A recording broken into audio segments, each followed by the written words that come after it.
ఓం శ్రీ గురుదేవాయ నమః. ఓం శ్రీ గురుదేవాయ నమః. శంకరాద్వైతమని శంకరుల అద్వైత గ్రంథాలన్నిటినీ వేరు చేసి మన మఠంలో ప్రచురించిన గ్రంథాలలో క్రమంలో ఇప్పుడు భజగోవింద స్తోత్రాన్ని మననం చేయాలి. 9వ అంశం భజగోవింద స్తోత్రం. ఈ భజగోవింద స్తోత్రం లోకంలో బాగా ప్రసిద్ధమైనది. ఎంఎస్ సుబ్బలక్ష్మి గారి చేత పాడించి వాహిని స్టూడియో వాళ్ళు కళ్యాణి రాగంలో పాడించారట. అక్కడక్కడ అంతటా ఇది ప్లే చేస్తుంటారు కనుక అందరికీ బాగా పరిచయం అయింది.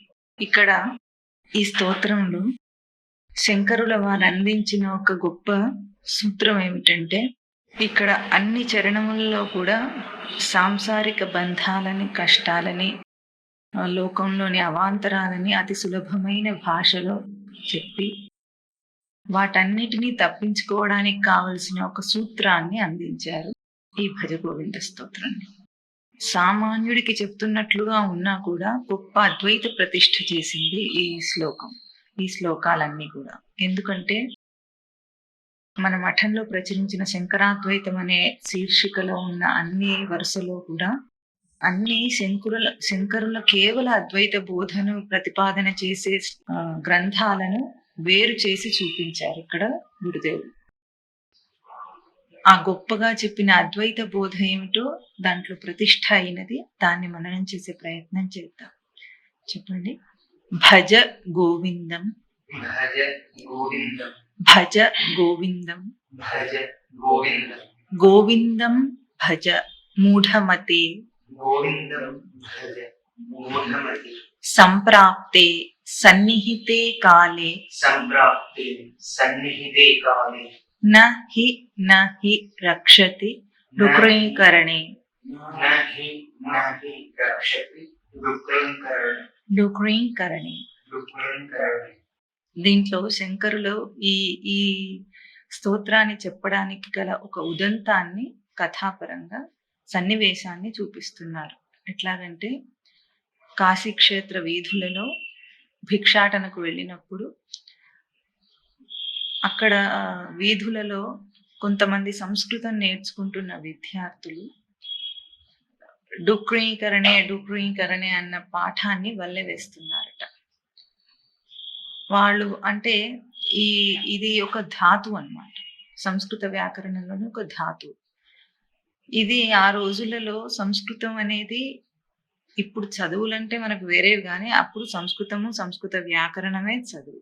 పొట్టకూటి విద్య అయినా అదే. అటువంటి విద్యలన్నిటినీ, పొట్టకూటి విద్యలను నేర్చుకుంటూ జీవిత కాలం అంతా వృధా చేస్తున్న ఒక సామాన్యుడికి సంప్రాప్తే సన్నిహితే కాలే డుక్రీకరణే నహి నహి రక్షతి అని చెప్తున్నారు. అంటే ఈ పొట్టకూటి విద్య కోసం ఇంతగా వల్లవేసి కాలమును, ధనమును, శ్రమను అన్నిటినీ అక్కడ వెచ్చించి జీవితం అంతా పొందేదేముంది? ఏమీ పొందబోవటం లేదు. నువ్వు చివరి దశలో సన్నిహితే కాలే సంప్రాప్తి అన్నప్పుడు ఏమిటంటే, జీవితపు ప్రసిద్ధార్థం ఏమిటి దీనికి? జీవితపు చివరి దశలో మరణమును సంభవించినప్పుడు, పొందినప్పుడు ఇవేవి నిన్ను రక్షించవు. ఇది అంటే సంస్కృత వ్యాకరణంతో పోల్చి దీన్ని ఎందుకు చెప్పబడింది? ఇక్కడ సంస్కృత వ్యాకరణం మనిషికి కావాలా, అవసరం లేదా, తత్వజ్ఞానమునకు అవసరమా కాదా అన్న మీమాంస అక్కడ చూపించబడలేదు. అది కేవలము పొట్టకూటి విద్యగా సంస్కృత వ్యాకరణాన్ని అభ్యాసం చేస్తున్నప్పుడు ఆ సన్నివేశంలో శంకరులు చూపించింది. ఆ ధాతువు సంస్కృత వ్యాకరణం యొక్క వేదాంత ప్రక్రియని, దాని గొప్పతనాన్ని మనం తర్వాత మననం చేద్దాం. కానీ ఆ సన్నివేశం శంకరులు చూపించడానికి కారణం ఏమిటంటే ఇది. అయితే ఈ రోజుల్లో చెప్పాలంటే మా లోకంలో అందరూ సాధించే ఎంఏ పిహెచ్డి డిగ్రీలు, ఈ బీటెక్లు, ఇవన్నీ ఏవి కూడా, ఎంబీఏలు, అన్ని ఎటువంటి డిగ్రీలు సంపాదించినా ఇవేవి నిన్ను సంప్రాప్తే సన్నిహితే కాలే నహి నహి రక్షతి. హి అంటే నిశ్చయంగా నరక్షతి, హి నరక్షతి, హి నరక్షతి. రక్షించవు అని చూపించే ప్రయత్నం చేస్తున్నారు. లోకంలో అందరము కృషి చేస్తుంది దేనికి అంటే, సంసారులు, సాధకులు, సామాన్య సాధకులు అందరూ బాగా గొప్పగా కృషి చేస్తారు జీవితంలో. కృషి చేయకుండా, కృషి అంటే ప్రయత్నం. ప్రయత్నం చేస్తున్నారు. దేన్ని గురించి ప్రయత్నం చేస్తున్నారు అంటే విడిచిపెట్టిపోయే దాని గురించి. తీసుకొని పోయే దాని గురించి ప్రయత్నం ఎవరూ చేయటం లేదట. అందరూ నిర్విరామంగా కృషి చేస్తున్నారు. అంటే తెంపు లేకుండా, ఆగకుండా కృషి చేస్తున్నారు. దేని గురించి? జీవితం అంతా గడిచిపోయిన తర్వాత ఏం తీసుకుపోతున్నాము అని విచారణ లేకుండా, నాతో వస్తుందా రాదా అని కూడా ఆలోచించకుండా, ఈ మీమాంస లేకుండా, అసలు సందేహమే రాకుండా పూర్తిగా కృషి అంతా వదిలిపెట్టే దాని గురించి. తనతో తీసుకువెళ్ళే దాని గురించి ఎందుకు ఆలోచించటం లేదు అంటే, ఈ కృషి చేస్తున్నంతసేపు కూడా తనెవరు, తనేం తీసుకెళ్తాడు అన్న అంశం, ఆ సందేహము స్ఫురించదు సామాన్యుడికి అసలు. తను వెళ్ళిపోతాడని కానీ, వెళ్ళిపోతూ తానేమో తీసుకువెళ్ళేది ఉందని కానీ, దానికోసం తాను ప్రయత్నం చేయాలని కానీ ఈ సందేహం మాత్రం కూడా రాదు సామాన్యుడికి. సాధకుడికి అథవా వచ్చినా దాన్ని స్పష్టంగా ఎందుకు ప్రయత్నం చేసి తీసుకోలేకపోతున్నాడంటే, తన స్వరూపం స్పష్టంగా తెలియదు కనుక. తనంటే ఎవరో తెలిస్తే, తన స్వరూపం ఎటువంటిదో తెలిస్తే తానేం తీసుకువెళ్ళగలడో తెలుస్తుంది. అధ్యాత్మ విద్య సాధకులకు కూడా తన స్వరూపం అంటే ఏమిటో, ఆ స్వరూపం తర్వాత ఎట్లా ఉంటుందో, ప్రస్తుతం ఎట్లా ఉందో, ఈ రెండు భేదములు తెలియక, గుర్తించలేక తాను తీసుకువెళ్ళేదేదో తనకు అర్థం కాదు. అందుకే లోకమంతా కృషి దేని గురించి?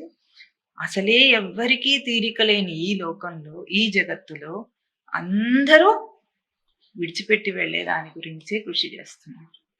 ఈ లోకంలో ఎట్లా చెప్పుకోవచ్చు మనం అంటే, ఆస్తుల కోసము, కీర్తి ప్రతిష్టల కోసము, బంధ బాంధవ్యాల కోసము, వీటి కోసం బాగా కృషి చేస్తున్నాడు మనిషి. ఇది అందరికీ తెలిసిన సత్యం. దీనికోసమే పసితనం నుండి ట్రైనింగ్ ఇవ్వబడుతుంది.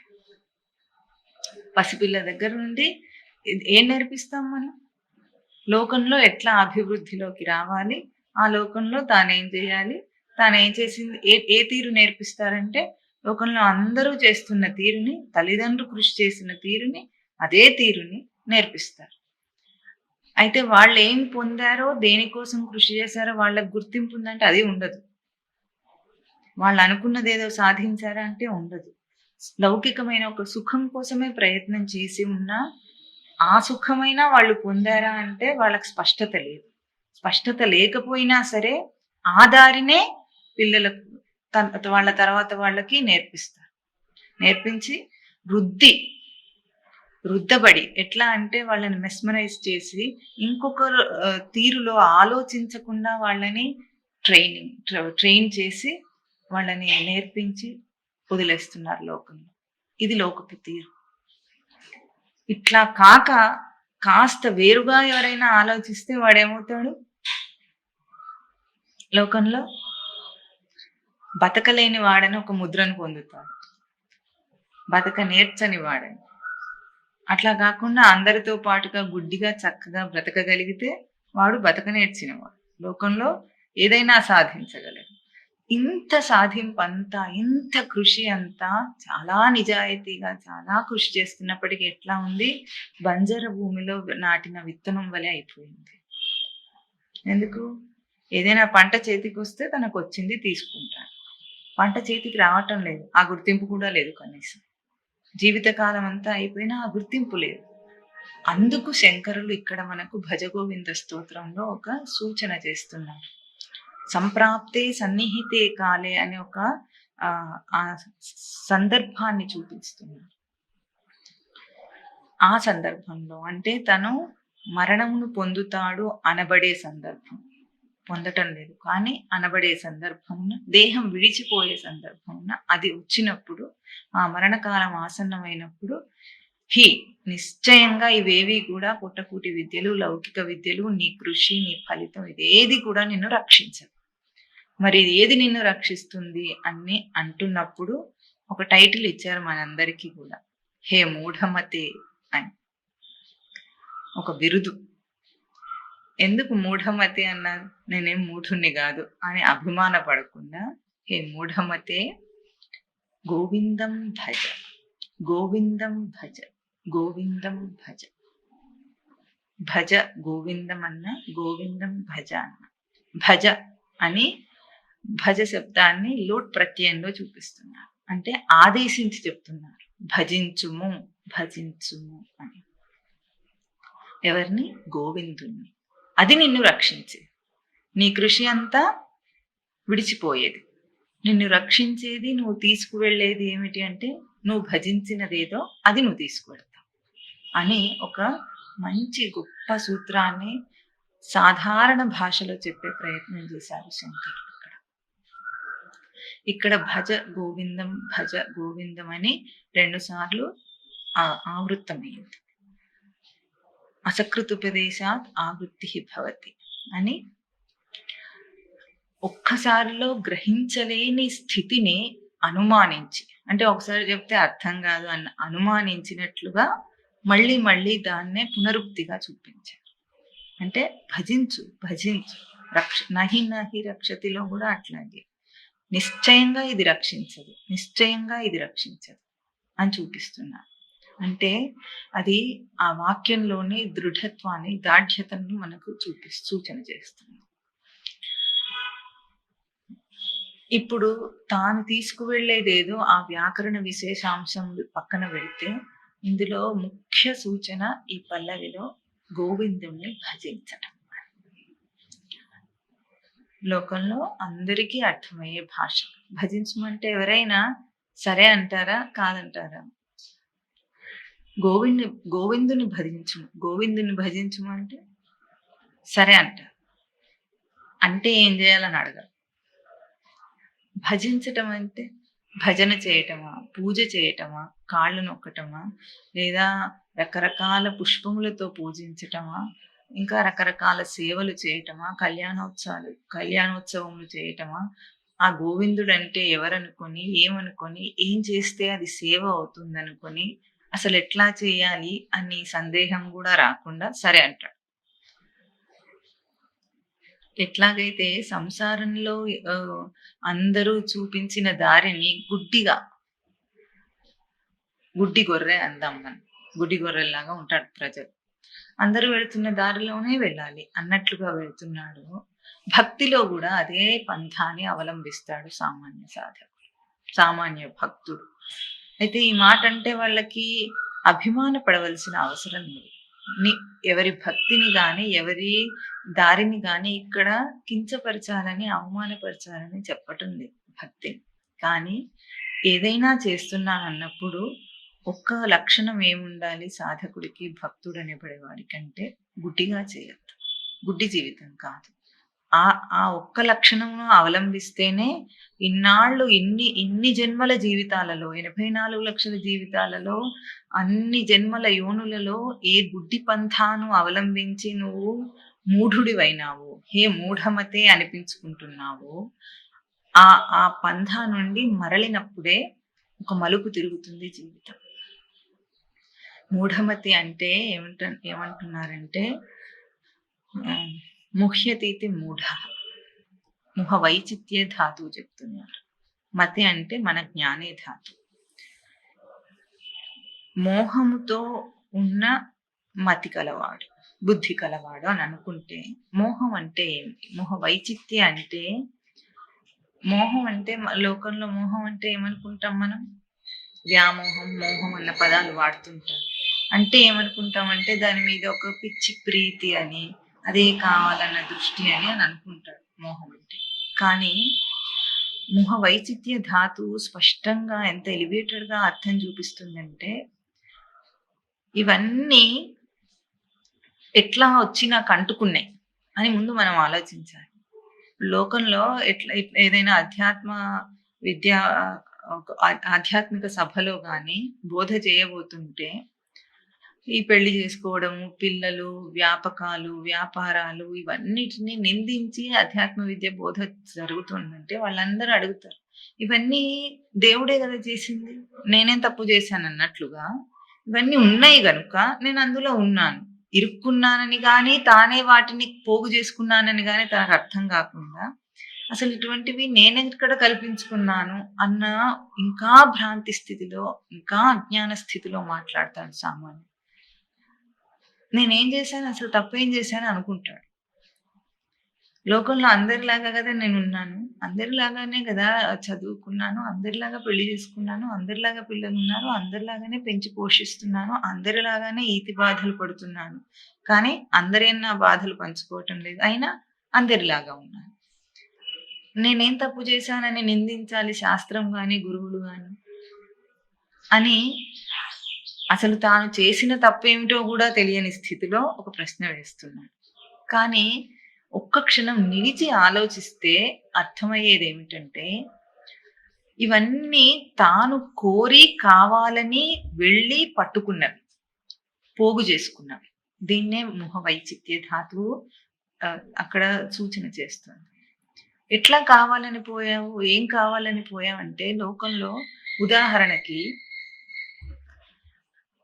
పుట్టటం అంటే తల్లిదండ్రులను ఎంచుకోవటం అనేది జీవుడు సంస్కారం చేత చేసుకుంటాడు అన్నది ఒక అభౌతిక అంశం గనుక ఇప్పుడు చెప్తే గబుక్కున అర్థం కాకపోవచ్చు. పుట్టటానికి నేను కర్తను కాననుకుంటాడు. నేనేమి దాన్ని ఎంచుకోలేదనుకుంటాడు.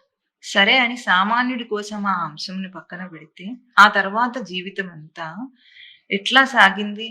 తల్లిదండ్రుల పెంపకంలో సాగింది అంటాం. తల్లిదండ్రుల దగ్గర పెరుగుతున్నప్పుడు గూడా మనం ఉదాహరణకి ఎట్లా తాను కూర్చుకున్నాడో అది అర్థం చేసుకోవాలంటే, ఎప్పుడైనా లోకంలో ఒక్క తల్లిదండ్రికే పుట్టిన ఇద్దరు గాని, ముగ్గురు గాని పిల్లలు ఒకే విధంగా ఉంటున్నారా? వాళ్ళ రుచులు, అభిరుచులు వేరువేరుగా ఉన్నాయా? అలవాట్లు గూడా ఉన్నాయా? లేవా? ఒకే విధంగా ఉంటున్నారా? ఒక తల్లి గర్భంలో పుట్టిన పిల్లలు, ఒక వంశంలో పుట్టిన పిల్లలు, ఒక తండ్రి సంస్కారాన్ని తీసుకున్న పిల్లలైనప్పటికీ వాళ్ళ వాళ్ళ అలవాట్లు, వాళ్ళ అభిరుచులు, వాళ్ళు చేసే పనులు అన్నీ వేరువేరుగానే ఉంటాయి. అదే తల్లి పెంచుతోంది. అదే సంస్కారాన్ని అందిస్తోంది. కానీ వాడి సంస్కారంతోనే విడిగా పెరుగుతున్నాడు.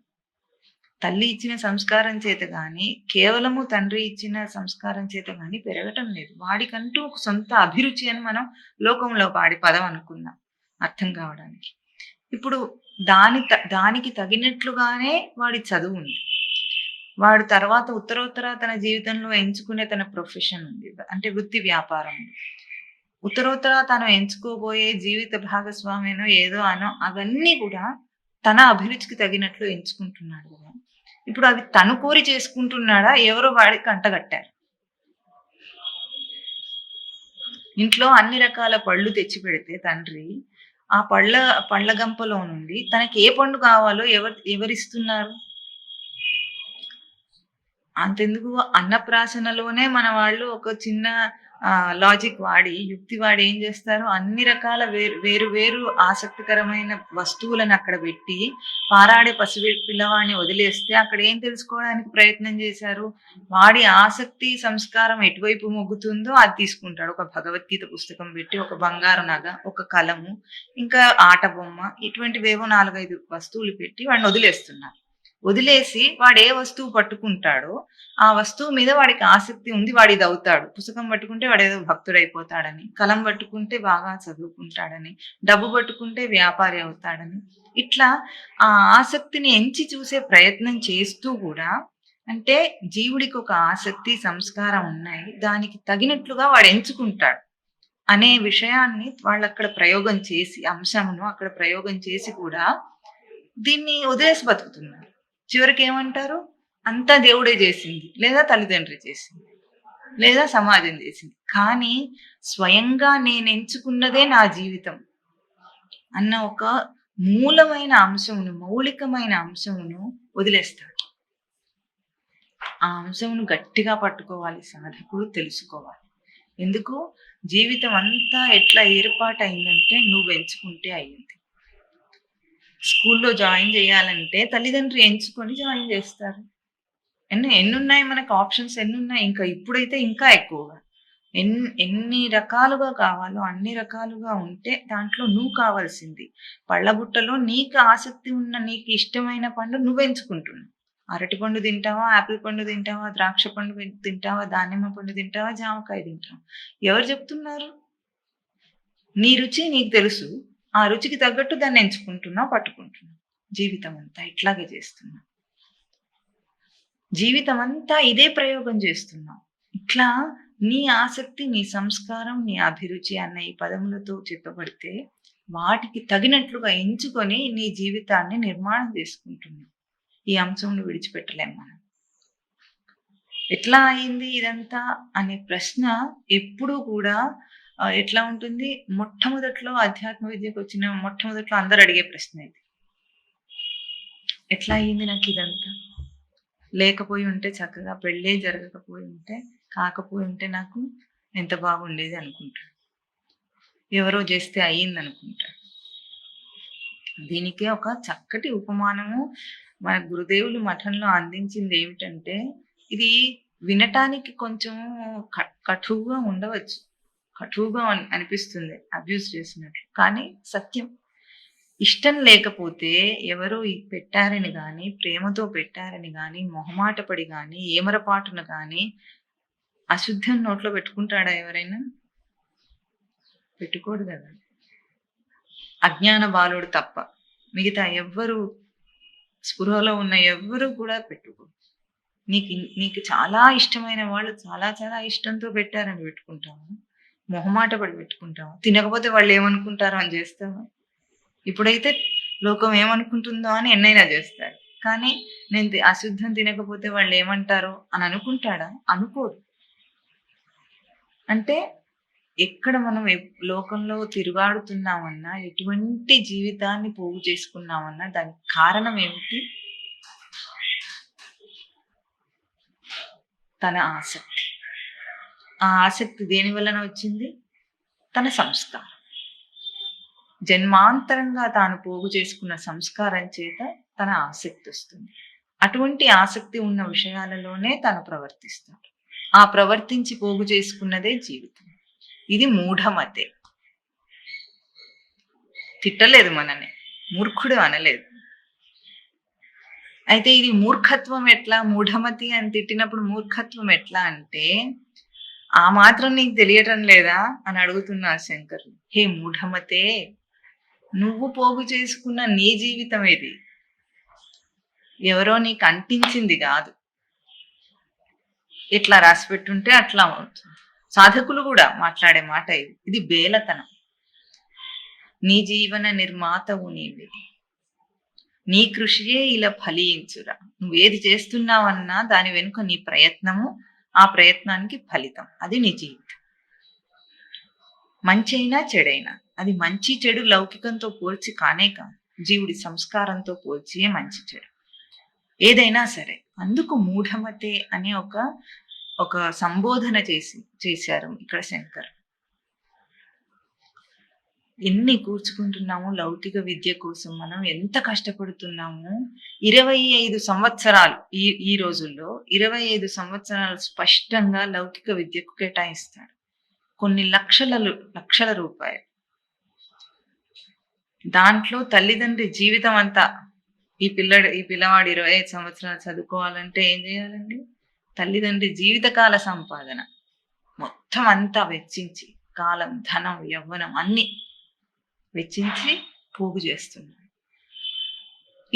ఇట్లా మనం ప్రవర్తిస్తున్నప్పుడు చిన్న సందేహం మాత్రం చాలు మలుపు తిప్పుకోవడానికి. చిన్న సందేహం. ఇది తను ఏ రూపంలో పొందుతాడు, తనకేమి లాభం దీనివల్ల, ఎందుకు చేస్తున్నా? చిన్న సందేహం మాత్రమే జీవితాన్ని మలుపు తిప్పుతుంది. ఆ సందేహాన్ని కలిగించడానికే ఈ స్తోత్రం రచన. జీవులకు, ప్రాణులకు, లోకంలో ఉన్న వాళ్ళందరికీ ఆ సందేహం కలిగించడానికి నువ్వు తీసుకువెళ్ళేది ఏం లేదు ఇక్కడ. అందుకే గోవిందం భజించు. లోటు ప్రత్యయం ఎప్పుడు కూడా ఆదేశించి చెప్తుంది. అంటే శాస్త్రం యొక్క ఆదేశం, గురువు యొక్క ఆదేశం, జీవుడికి తన అధిష్టానం యొక్క ఆదేశం. అది చెయ్యి అని. ఈ స్పష్టమైన భేదమును గుర్తిస్తే ఆ తర్వాత చెప్పబోయే గ్రంథం అంతా కూడా ఏం చెబుతున్నారో మనకు అర్థమవుతుంది.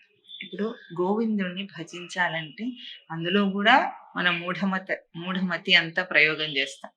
ఏం చేస్తారు లోకంలో? భక్తి పేరిట. భక్తి తప్ప ఒప్ప అన్నది పక్కన పెట్టి భక్తి పేరిట ఏం చేయబడుతుంది లోకంలో? ఏం చేస్తాము? ఒక విగ్రహారాధన చేస్తున్నాం. ఇంట్లో రోజు పూజలు చేస్తూనే ఉంటామండి అని చేస్తున్నాం. గుడికి వెళ్ళటం చేస్తూనే ఉన్నారు. గుళ్ళో సేవలు చేయటం అంటే అర్చిత సేవలు, స్వామికి ఏదో అభిషేకం చేయించడం, కుంకుమార్చన చేయించడం, లక్షపత్రి పూజ చేయించడం, ఇంకేదో ఏది తనకి సులభంగా ఉంటే అది చేయించటం. ఇవన్నీ గోవిందుని భజించటమే అని అనుకొని చేస్తున్నాం. స్తోత్రాలు చదవటం, పాటలు పాడటం, రకరకాల దారులలో చేసే ప్రయత్నం చేస్తున్నారు. ఇది భజించడమే అనుకుందాం సామాన్యుడి దృష్టిలో. కానీ ఇందులో ఒక ముఖ్యమైన అంశమును విడిచిపెట్టి ఎంతైనా చేస్తాడు.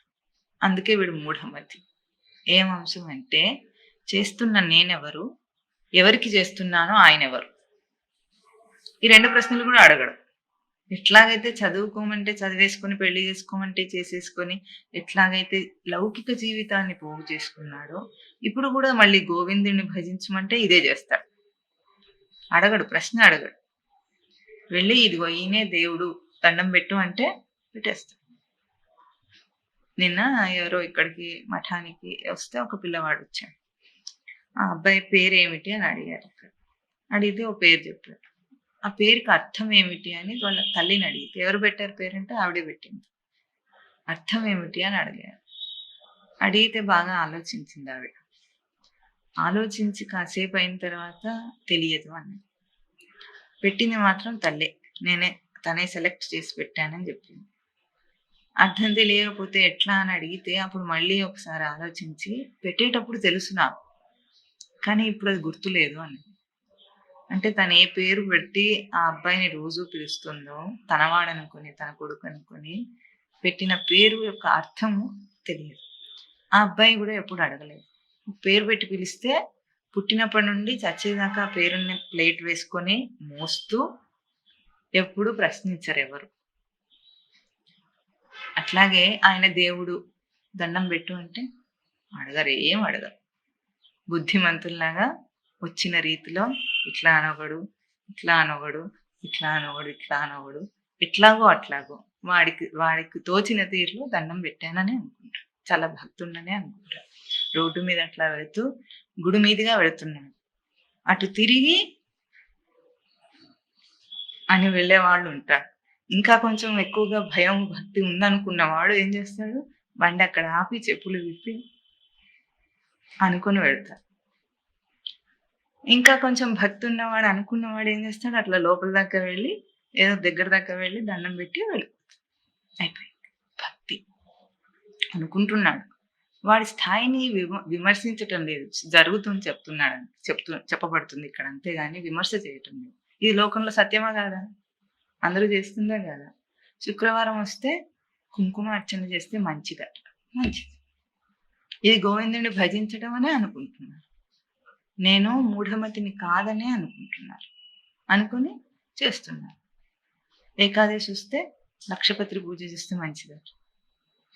అట్లాగూ వాళ్ళకు తోచినవేవో చేసుకుంటూ భజనలు కీర్తనలు చేసుకుంటూ సేవ చేస్తున్నాననే అనుకుంటున్నాను. కానీ ఇందులో కూడా మనం ముఖ్యంగా 2 అంశాలను పాయింట్అవుట్ చేసుకుంటే ఏమిటి, ఎత్తి చూపించుకోవాల్సింది ఏమిటి? చేసే నేనెవరు, ఎవరికి చేస్తున్నానో ఆయన ఎవరు. ఈ రెండింటిలో అతి ముఖ్యమైనది ఏమిటి? ఆయన ముఖ్యమా నేను ముఖ్యమా? నేను. ఆయన తర్వాత ఆలోచిద్దాం ఆయన గురించి, కానీ ముందు నేనెవరు అంటే అర్థం తెలియకుండా తల్లి పెట్టిన పేరుని ఎప్పటిదాకా మోస్తాడు? పుడకల్లో కలిసేదాకా. ఆ రోజు దాకా అర్థం అడగడు, సందేహమే రాదు. వచ్చింటే ఎప్పుడైనా అడిగేవాళ్ళేమో. తెలుసుకోవడము లోకంలో గొప్ప విశేషం ఏం కాదు, తనకు సందేహం రావాలంతే. జిజ్ఞాస ఉంటే సమాధానం తనను వెతుక్కుంటూ వస్తుంది సృష్టిలో. ఎవరు చెప్తారు మాకు? అసలు మా ఇంట్లో పెద్దవాళ్ళు గూడా ఏది చెప్పరు అనే మాట, ఇటువంటి మాటలన్నీ తప్పు. తన అసమర్థత, తన అశ్రద్ధ. దాన్ని ఒప్పుకొని అడిగితే చెప్పేవాడు నీ దగ్గరకొచ్చి చెప్తాడు. గురువు గాని, ఎవరైనా గాని.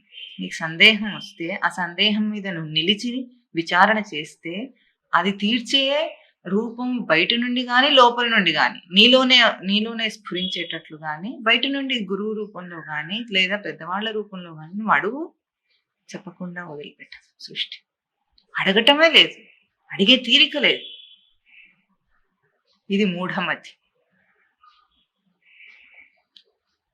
ఇప్పుడు భజ గోవిందం అంటే నేను అసలు మేము చాలా భక్తిగా ఉంటాం అనేవాళ్ళు లోకంలో ఎంతో మంది హిందువుల్లో. ఈరోజు శ్రీకృష్ణానంద మఠం ఎత్తి చూపిస్తుంటే అందరికీ అభిమానం వస్తుంది కానీ ఒక్క హిందువు కూడా లేడు అంటే నిజమా కాదా అని విచారణ చేసుకోవాలి. అభిమానపడే అవసరం ఏముంది? ఏ హిందువు ఇంట్లో హిందుత్వ సంస్కారం ఉంది? ఎక్కడా లేదు. ఏ బ్రాహ్మణుడు ఇంట్లో బ్రాహ్మణ సంస్కారం ఉంది? ఏ హిందువు ఇంట్లో హిందూ సంస్కారం ఉంది? ఎక్కడా లేదు. అయినా ఎత్తి చూపిస్తే మాత్రం మా భక్తిని, మా దాని శ్రద్ధని మీరు నిందిస్తున్నారు అన్న మాట వస్తుంది లోకంలో. అందుకే మూఢమతే అన్నారు. హిందువు అంటే కనీసం బొట్టు పెట్టుకునేవాడు. లోకంలో ఇప్పుడు బొట్టు అంటే ఎవరు పెట్టుకోవాలి? ఎప్పుడో పురుషులు దాన్ని అతిక్రమించి మేము అతీతులం అనుకొని బొట్టు తీసేసుకున్నారు. ఇప్పుడు ఆడవాళ్ళకి మాత్రం ఉంటే దాన్ని ఎట్లా పెడతారు? ఒక మైక్రోస్కోప్ లో చూడాలి మనం దాన్ని. దానికి సూక్ష్మ దృష్టి ఉంటే గానీ వాళ్ళ బొట్టు మనకు కనిపించి, అటువంటి బొట్టు పెట్టుకొని హిందువులు.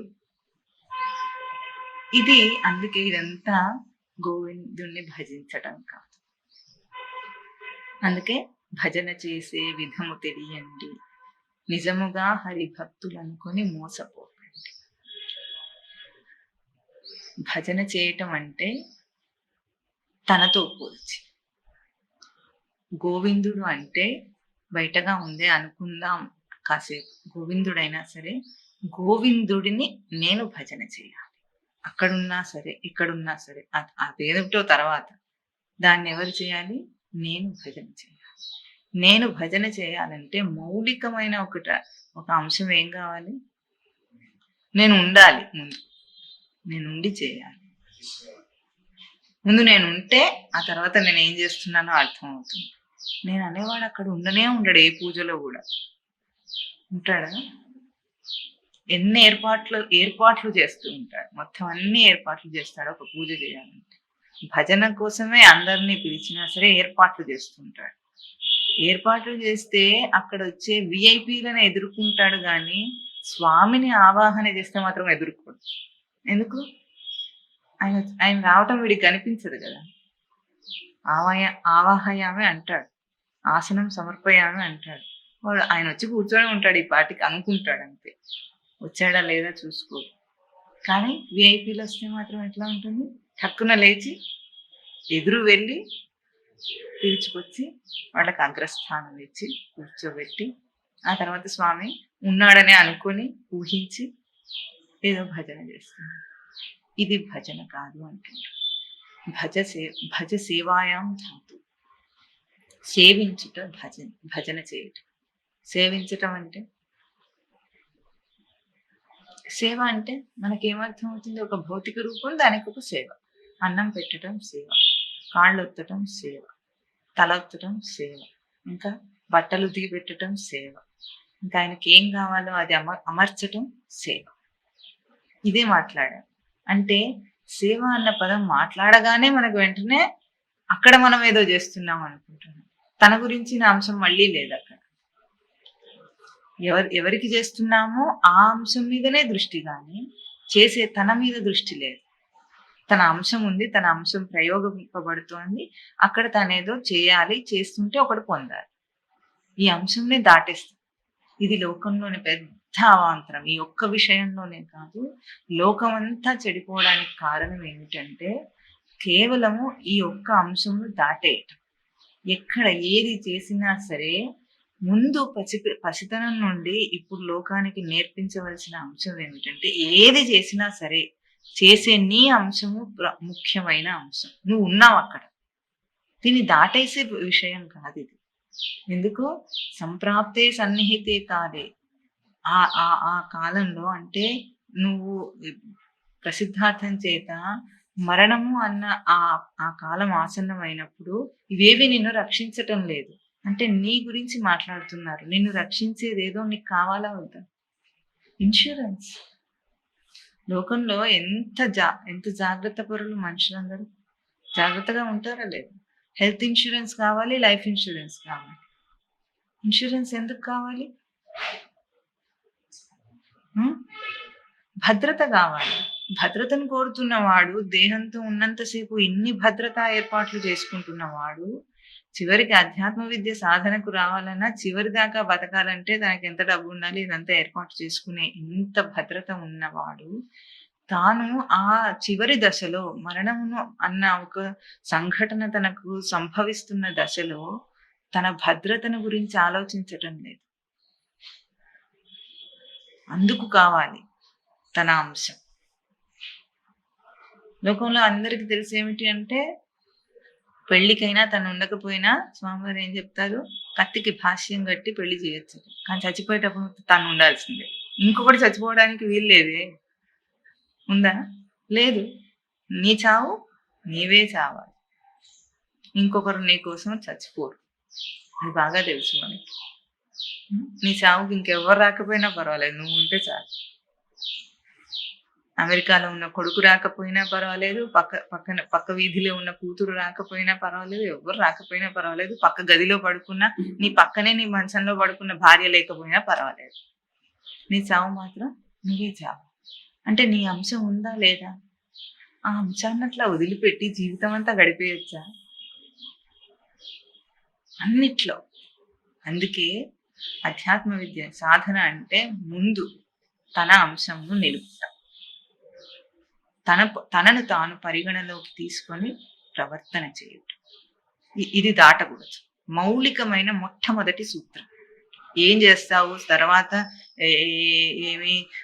ఇదేమిటి సాధన నియమాలను ఆచరిస్తావా లేదా ఏం చేస్తావు, ఎటువంటి సాధనను ఆచరిస్తావు అదంతా తర్వాత సంగతి.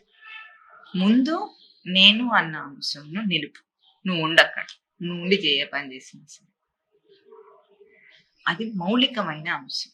ఆ అంశమునే ఇక్కడ భజ అన్న అంశంతో చూపిస్తున్నారు. భజ సేవాయాం ధాతు. సేవించుట అంటే దేన్నో కాదు, సేవించుట అంటే దీనికి కూడా ఒక ఉదాహరణ మంచిది స్వామివారు చూపించింది, మనకందరికీ స్పష్టంగా అర్థమవుతుంది. ఎవరైనా ఇంటికి వస్తే మంచినీరు సేవించండి అంటాం. అంటే ఏమిటర్థం? మంచినీళ్ళకి సేవ చేయమంటే దానికి పూజ చేయమని అర్థమా? మంచినీళ్ళ గ్లాస్ ఎక్కడ పెడితే మీరు పూజ చేయండి మంత్రాలు చదివి అని అర్థమా? కాదు. అర్థం ఏమిటి? మంచినీళ్ళు త్రాగండి అని అర్థం. అంతే కదా. అంటే త్రాగటం అంటే భౌతికంగా ఆ పదార్థం భౌతికంగా నువ్వు సేవించు అన్న ఈ ఉపమానంలో తనదిగా చేసుకుంది. అట్లాగే సేవ అన్న పదం ఎక్కడ ప్రయోగించినా సరే తనదిగా చేసుకోవటం సేవ. గురువుకు సేవ చేసినా, తల్లిదండ్రులకు సేవ చేసినా, భర్తకు సేవ చేసినా, పిల్లలకు సేవ చేసినా, లోకంలో ఇంకెవరికైనా సేవ చేసినా అక్కడ ఆ సేవలో తాను చేస్తున్న సేవ తనకే సేవ. అది మన మఠంలో పెద్దగా రాశాం. తను చేసే తన సేవ తనకే సేవ. అంటే ఆ సేవ అన్న లక్ష్యమును తాను గ్రహిస్తున్నాడు. ఇది మౌలిక సూత్రం. దీన్ని ఇక్కడ సూచన చేసి భజ అన్నారు. సేవించు.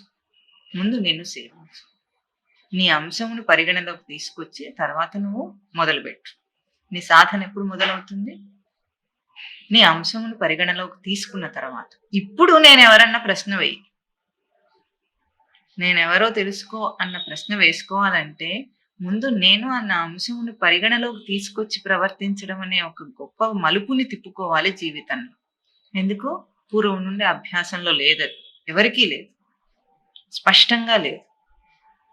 లోకంలో చాలా గొప్ప గొప్ప విశేషాలు వింతలు సాధించిన వాళ్ళందరికీ కూడా ఎవ్వరికీ కూడా ఈ అంశం పరిగణలో లేక మోసపోయారు. జీవితం అంతా మోసం చేసింది ఎందుకంటే ఇందువల్ల. ఇప్పుడు మౌలిక అంశం ఏమిటి? భజ అంటే సేవించుట అంటే తనను తాను తన పరిగణలోకి తీసుకొని మొదలుపెట్టడం. ఇది సేవ. ఇప్పుడు ఎవరిని సేవించమంటున్నారు? గోవిందం భజ. గోవిందుని సేవించమంటున్నారు. రైట్. ఇప్పుడు గోవిందుడు ఎవరో చెప్పు. ఇప్పుడు ఈ 2 అంశములను ఇప్పుడు నేను అన్న అంశమును పరిగణలోకి తీసుకున్నాం భజ అన్న ధాతువుతో. కానీ ఎవరో ఇంకా నిర్ధారణ చేసుకోలేదు. తన రూపం ఏమిటో నిర్ధారణ చేసుకోలేదు. కేవలం పరిగణలోకి తీసుకున్నాడు. ఇది ప్రాథమిక స్థాయి. 2వ స్థాయి గోవిందం భజ. గోవిందుడెవరు? ఇప్పుడు గోవిందుడెవరు అన్న పదానికి ఒక విశాలమైన అర్థం చూపించింది హిందూ ధర్మం. ఎవరు గోవిందుడంటే అక్కడ చూపించి ఒక కృష్ణుని గాని విష్ణువును గాని ఏదో నారాయణుని గాని గోవిందుడు లేదా వెంకటేశ్వర స్వామిని గోవిందుడు. తిరుపతికి వెళితే గోవిందా గోవిందా గోవిందా అని అరుస్తున్నారు. తప్ప కాదు, ఒప్ప కాదు, 2 కాదు. ఎందుకు? మేక మే మే అని అరుస్తోంది. అరుస్తున్నప్పుడు మనకేం కాకి కావు కావు అని అరుస్తుంది అని అనుకున్నాం. మనం దాన్ని ఏమంటాం? కాకులు బాగా చేరి కావు కావు అని అరుస్తుంటే ఏమంటాం దాన్ని? కాకి గోల అంటున్నాం. అంతేనా? గోల ఎక్కడ? నువ్వు చేసేదే అది చేస్తుంది. అది వేరే కాకులకు ఏదో చెప్తోంది. వాళ్ళ కన్వర్సేషన్ నడుస్తుంది అక్కడ. వాళ్ళు కావు కావు అని ఏదో చెప్పుకుంటున్నాయి. అప్పుడు అక్కడ ఏం జరుగుతుంది? లోపల తనను పలికి ఏదో మాట్లాడుతుంది. గోల కాదది. కాకి గోల ఏం కాదు. నిజ దృష్టిలో ఏం చేస్తుంది? తనను తాను చైతన్యవంతం చేసుకుని పలికించి మాట్లాడుతోంది అది. కానీ మనకెట్లా ఉంది? కాకి గోలలాగా ఉంది. ఇప్పుడు గోవిందా గోవిందా అని అరుస్తుంటే ఆ గోవింద అన్న ఆ ఆర్తితో అరుస్తున్నాడు, భక్తితో అరుస్తున్నాడు, కోపంతో అరుస్తున్నాడు, ఆనందంతో పరవశంతో అరుస్తున్నాడు, రకరకాలుగా అరుస్తున్నాడు. అది తప్ప ఒప్ప నిశ్చయం చేసేది ఏమిటి? వెంకటేశ్వర స్వామిని అంటే ఆలయంలో ఉన్న వెంకటేశ్వర స్వామినే గోవిందుడు అనుకొని పిలుస్తున్నాడు అనుకున్నా. ఏమంటున్నాడు? శరణమయ్యప్ప శరణమయ్యప్ప అంటుంటారు. స్వామియే శరణమయ్యప్ప అని అట్లా పడిపోతుంటారు. శరణం అన్నప్పుడు నువ్వేం అడుగుతున్నావు? ఏం చెప్తున్నావు ఆయనకి?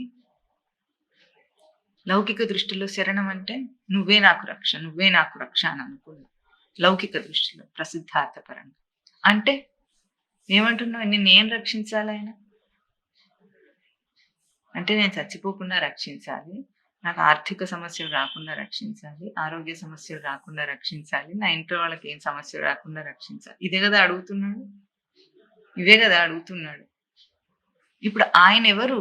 ఆయన ఎట్లా నిన్ను రక్షిస్తాడు అంటే is the supreme power of the universe అని అనుకొని నమ్మి అడుగుతున్నాం. అంతే కదా. గోవిందుడన్నా అయ్యప్ప అన్న ఏదో దేవుడు అంటే హీస్ ద సుప్రీం పవర్. ఆయన ఏదైనా చేయగల సర్వసమర్థుడు, రక్షిస్తాడు. అంతే నమ్మకంతో అరుస్తున్నాడు. ఆర్తితో గోవిందనామం చెప్తున్నాడు. గోవిందనామాలన్నీ చెప్తున్నాడు. కరెక్ట్. సుప్రీం పవర్ అంటే ఎట్లా ఉంటుంది? రక్షించేది. ఇప్పుడు అది అట్లా నువ్వు వెళ్ళి తిరుపతికి వెళ్ళి వచ్చినా సరే నీ జీవితంలో కష్ట సుఖాలు అనే ఆ ఒడిదుడుకులు ఆగిపోయినాయా? ఆగిపోయి ఉండాలి కదా మనం అడిగితే. స్వామి యొక్క ఆశీర్వాదం చేత నా కూతురికి పెళ్లి జరిగింది అని ఒక సంఘటన జరిగినప్పుడు స్వామి స్వయంగా తిరుపతి దాకా వెళ్ళి ఆ పెళ్లి పత్రికను అక్కడ పెట్టి స్వామికి చూపించి అనుమతి తీసుకుని చేశానని అనుకుంటున్నప్పుడు అప్పుడు ఆ పెళ్లి ఎట్లా ఉండాలండి? అసలు అందులో కష్టాలు రావచ్చా? రాకూడదు కదా. నువ్వు అడిగావు, ఆయన చేశాడు, నువ్వు అజ్యూమ్ చేసుకున్నావు అయ్యిందని. ఇప్పుడు ఎట్లా ఉండాలి అది? He is the supreme power. హిందువులకు అంతే. ఏ ఏ ఏ మతమైనా వాళ్ళ దేవుడు వాళ్ళకి అదే.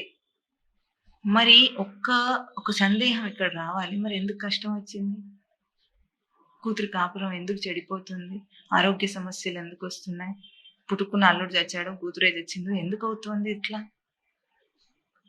ఉన్నాడా అసలు దేవుడు ఉన్నాడా అని అంటాడు ఎవడైనా చచ్చిపోతే. అప్పుడు ఇటువంటి ప్రశ్నలు వస్తున్నాయి. అంటే ఏం చేస్తే ఆ సుప్రీం పవర్ గొప్పది?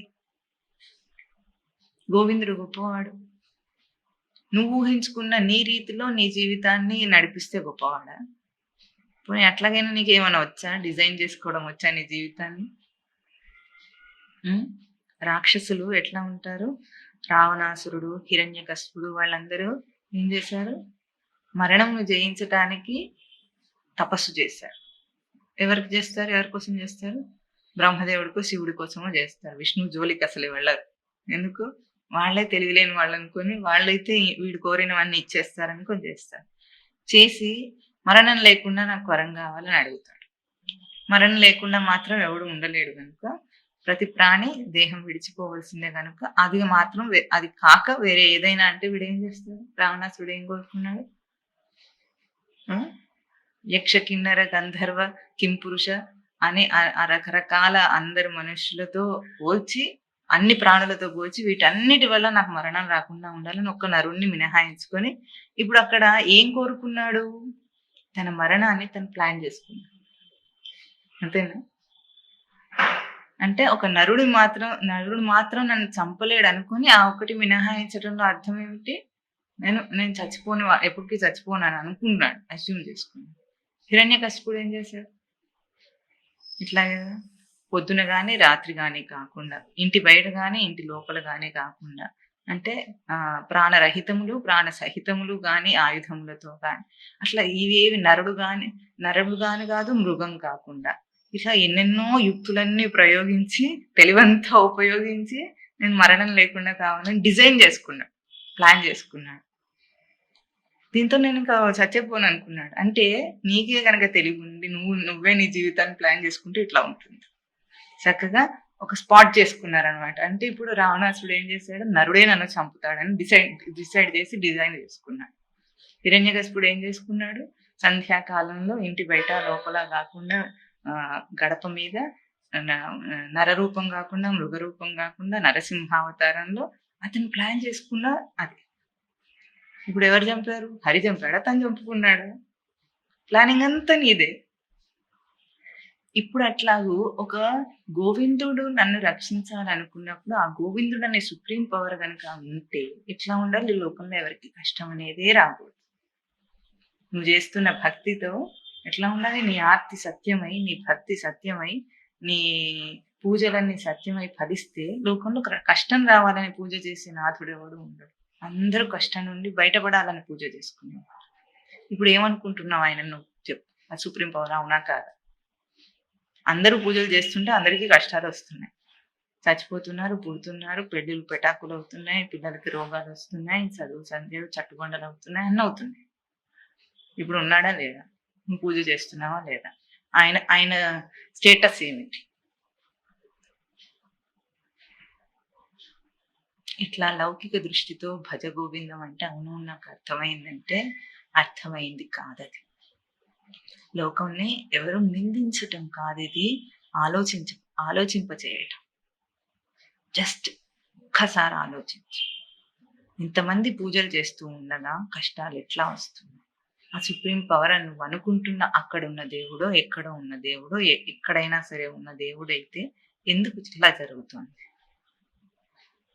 ఇట్లా ఎన్ని కష్టాలు వచ్చినా ఆస్తిక్యతని గబుక్కుని ఎవరు కోల్పోవటం లేదు. గుడ్డి ఆస్తిక్యతతో బ్రతుకుతూనే ఉన్నారు. అయినా దేవుడు ఉన్నాడని అనుకుంటాడు. ఎవడో ఒకడు తీవ్రమైన కష్టాల కోరలేక ఇక నాస్తికుడిగా మాడిపోయేవాడు ఉంటాడు, అట్లా కూడా ఉంటాడు. ఇప్పుడు ఆ గోవిందుడు అంటే ఎవరు? ఈ రెండు అంశములను లౌకిక దృష్టి నుండి మలుపు తిప్పితే అది ఆధ్యాత్మిక జీవితం. ఏ భజ గోవిందం అంటే గోవిందుణ్ణి భజిస్తున్నానని అనుకున్నావు, ఆ రెండింటిలో భజించే నీవు భజన ఎవరికి చేయబడుతుందో ఆ గోవిందుడు అనే అంశములు లౌకిక దృష్టితో ఊహించిన వాటిని మలుపు తిప్పుకుంటే ఆధ్యాత్మిక జీవిత పరిధి. ఇది ఇప్పుడు మలుపు తిప్పుతాం. మొట్టమొదటిది ఏమిటి? నేను అన్న అంశం. నేను పరిగణలోకి తీసుకుంటే అది భజ సేవాయాం ధాతువు చూపించేది ఏమిటంటే నేను పరిగణలోకి తీసుకుని మాట్లాడు. ఇప్పుడు గోవిందుడి గురించి మాట్లాడు. గోవిందుడు అంటే ఎక్కడో ఒక వ్యక్తి రూపంలోనో, ఒక మూర్తి రూపంలోనో, ఒక ఆకార రూపంలోనో, ఏదో ఒక తెలియని లోకంలోనో, ఒక గుళ్ళోనో, ఒక క్షేత్రంలోనో ఉన్నవాడు కాదు అంటుంది శాస్త్రం, హిందూ ధర్మం. ఏం చెప్తున్నారు? గోవింద శబ్దానికి నిర్వచనం చెప్తున్నారు. ఏమంటున్నారు? గోభి వేదాంత వాక్యై విద్యతే లభ్యత ఇది గోవింద. విద్లు లాభే ధాతు. ఒక పదము చూపిస్తే దాన్ని నిర్వచనం చేసినప్పుడు దాని యొక్క లక్షణాత్మకమైన విలువ వెలికి వస్తుంది. అట్లా నిర్వచనం చేయకుండా దాన్ని అర్థం చేసుకుంటే కేవలమైన నామరూపాత్మక లౌకిక దృష్టితోనే అవగాహన అవుతుంది, కానీ లక్షణాత్మక అంశం అవగాహన కాదు సాధారణంగా. కనుక ఆ పదమును భాషా పదముగా ప్రయోగం చేయబడిన దాని నిర్వచనం తీసుకున్నప్పుడు అది భాషా పదం కాదిక. అదేమిటి? ఒక లక్షణాత్మకమైన గుర్తింపు. అందుకు ధాతువు నిర్వచన ప్రయోగం. ఎందుకుందంటే అది లక్షణాత్మకమైన ఒక గుర్తింపుగా తెలియబడటానికి దాన్ని మనం నిర్వచనం చేసుకుంటున్నాం సంస్కృత భాష. వేదాంత మహావాక్యముల చేత తెలియబడేది, పొందబడేది ఏ తత్వం ఉందో అది గోవింద తత్వం. గోవింద అంటే రూపం కాదు, నామరూపములు కాదు, పేరు కాదు, తత్వం. అది దానికి రెండు అంశములు ఏమిటి? తెలియబడేది, పొందబడేది. విద్యతే లభ్యతే.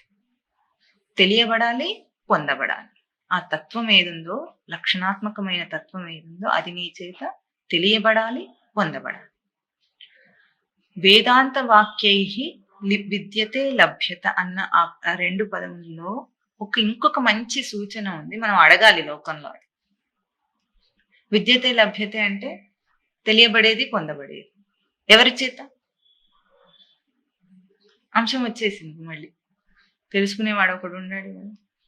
తెలియబడాలంటే ఎవరికి? గోవిందుడికి తెలియబడతాడా? గోవిందుడి చేతనే పొందబడతాడా? ఎవరి చేత? అంటే మోస్ట్ కాంప్రహెన్సిబుల్ అంశం, ఆస్పెక్ట్ వస్తుంది అక్కడ. ఎవరి చేత అని వస్తుంది. లోకంలో ఏది మాట్లాడినా సరే కర్తారూపాన్ని వెతికి మాట్లాడుతుంది. మళ్ళీ తన అంశం వచ్చింది. గోవిందుడిని నిర్వచనం చేస్తే తన అంశం వచ్చింది అక్కడ. ఇది హిందూ ధర్మం యొక్క గొప్పతనం. దేన్ని చెప్పినా నీ అంశం ని లాక్కొని వస్తుంది అందులోకి. ఇప్పుడు వేదాంత మహావాక్యముల చేత తెలియబడే తత్వం ఏదో అంటే, వేదాంతం అంటే ఏమిటండి?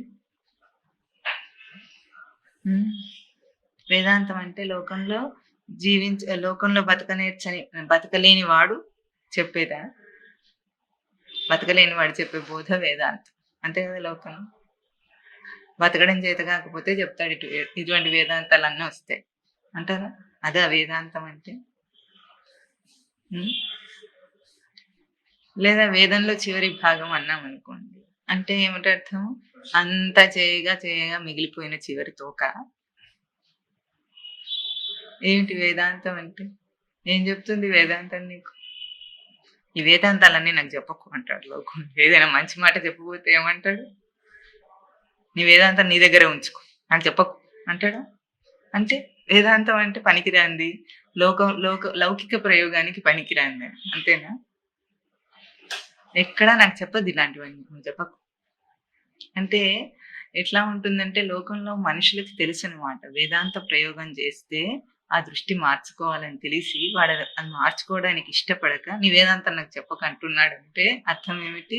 నాకు అది తెలుసు మంచిదని, కానీ అయినా నేను వినను. వేదాంతం ఏంటే వేదముతో బంధించుకుంటా, తనను తాను వేదమునకు బంధించుకుంటా వేదాంతం.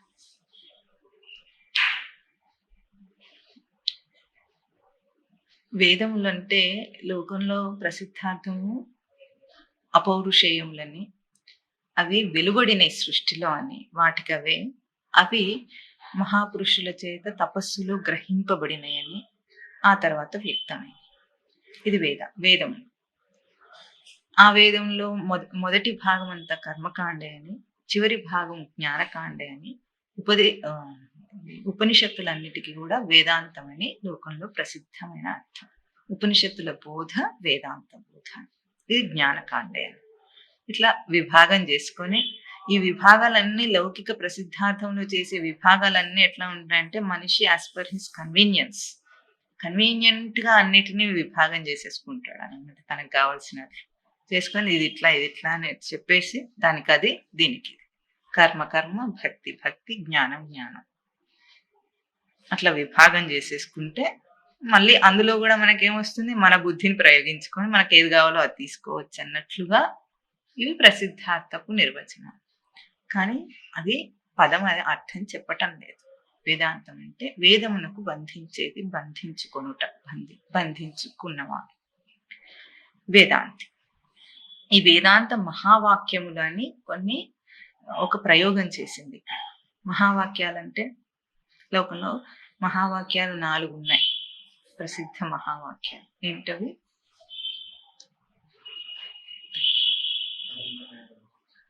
ప్రజ్ఞానం బ్రహ్మ మొదటి, ప్రజ్ఞానం బ్రహ్మ, తత్వమసి, అహం బ్రహ్మాస్మి, అయమాత్మ బ్రహ్మ.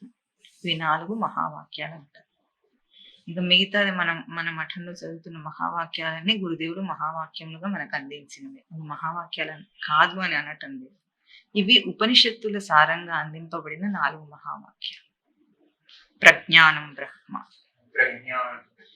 తత్వమసి, అహం బ్రహ్మాస్మి, అయమాత్మ బ్రహ్మ. ఈ 4 మహావాక్యములను సూచన చేశారు వేదాంత సారంగా. వాటి ఈ మహావాక్య ప్రయోగముల చేత ఏ తత్వం పొందబడుతుందో ఆ తత్వం గోవింద తత్వం. దానిని సేవించమంటున్నారు. దానిని నీ స్వరూపంగా గుర్తించు, దానిని నీదిగా చేసుకో అని సూచన భజ గోవిందం అంటే.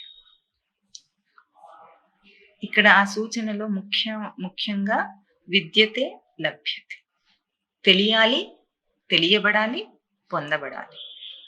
ఈ సూత్రం జీవితంలో మరిచిపోవద్దు. ఎక్కడ ప్రయోగించినా సరే సాధనలో తాను ఇక్కడ శ్రవణం చేస్తున్నాడన్నా, మననం చేస్తున్నాడన్నా, దాన్ని మళ్ళీ తిరిగి ఆచరణ చేస్తున్నాడన్నా ఒక్కటి గుర్తించాలి. ఏమిటి? తెలియబడాలి,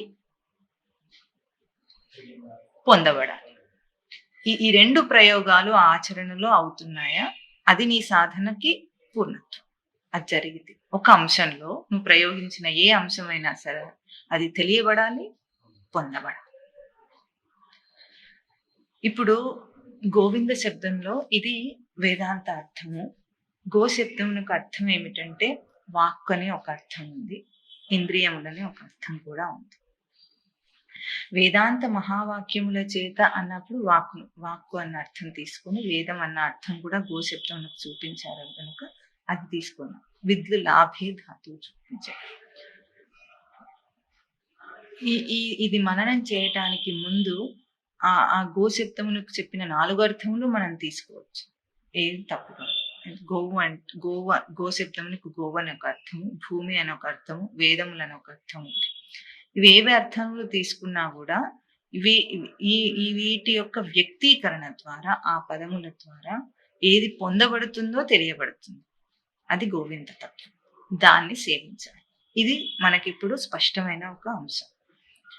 ఇప్పుడు వేదాంత మహావాక్యములు అన్న అర్థంతో తీసుకుంటే ఉపనిషత్ సారంగా చెప్పిన మొట్టమొదటి మహావాక్యం ప్రజ్ఞానం బ్రహ్మ. దీన్ని స్వరూప లక్షణ మహావాక్యం అని చూపించారు మనకి కైవల్య ఉపనిషత్తు పుస్తకంలో గురుదేవుడు. ఎందుకు స్వరూప లక్షణ మహావాక్యం అన్నారంటే దీన్ని జీవుడి యొక్క స్వరూపంతో పోల్చి నిర్వచనం చేసి చూపించారు కనుక ఇది స్వరూప లక్షణ మహావాక్యం అన్నారు. ముందు పదాన్ని అర్థం చేసుకునే ప్రయత్నం చేయాలి. ఎప్పుడైనా సరే గ్రాస్ మీనింగ్ అంటే పైన అర్థం వేరుగా ఉంటుంది, పదం యొక్క నిజ అర్థం వేరుగా ఉంటుంది. ప్రజ్ఞానం బ్రహ్మ అన్నాం. ప్రజ్ఞానమే బ్రహ్మ. ప్రజ్ఞానం అంటే ప్రసిద్ధార్థం ప్రత్యక్ష జ్ఞానం బ్రహ్మ. ప్రత్యక్ష జ్ఞానం, ప్రత్యక్షం అంటే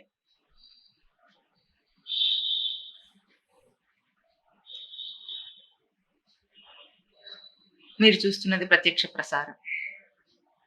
ప్రత్యక్ష ప్రసారం అంటే మీ కంటికి ఎదురుగా ఉన్నదని అక్షం ప్రతి. ప్రత్యక్షంలో అక్షం ప్రతి అంటే కంటికి ఎదురుగా ఉన్నది ప్రసిద్ధార్థం. కంటికి ఎదురుగా ఉన్న జ్ఞానం అంటే అదే బ్రహ్మ లక్షణం అంటున్నారు. ఇప్పుడు జీవితం అంతా మనము కంటికి ఎదురుగా ఉన్న వాటితోనే కన్ను అన్న ఆ ఒక్క ప్రయోగమే కాకుండా ఇంద్రియముల స్పర్శలతో ఉన్న జీవితం అంతా ప్రతి అంటే దానికి సంబంధించి మనం ప్రయోగం చేస్తున్నాం. దాని యొక్క జ్ఞానమే ప్రత్యక్ష జ్ఞానం. దీంట్లో మంచి సూచన ఉంది. జీవితం అంటే మనకి ఏమిటో చూపించటానికి. అది బ్రహ్మం అంటున్నాం. ప్రత్యక్ష జ్ఞానం బ్రహ్మం. ఇప్పుడు ఇదే ప్రజ్ఞ అన్న పదాన్ని తీసుకుంటే ప్రథితేన జానాతీతి ప్రజ్ఞ అంటే స్పష్టంగా తెలియబడేదేదో అది ప్రజ్ఞ.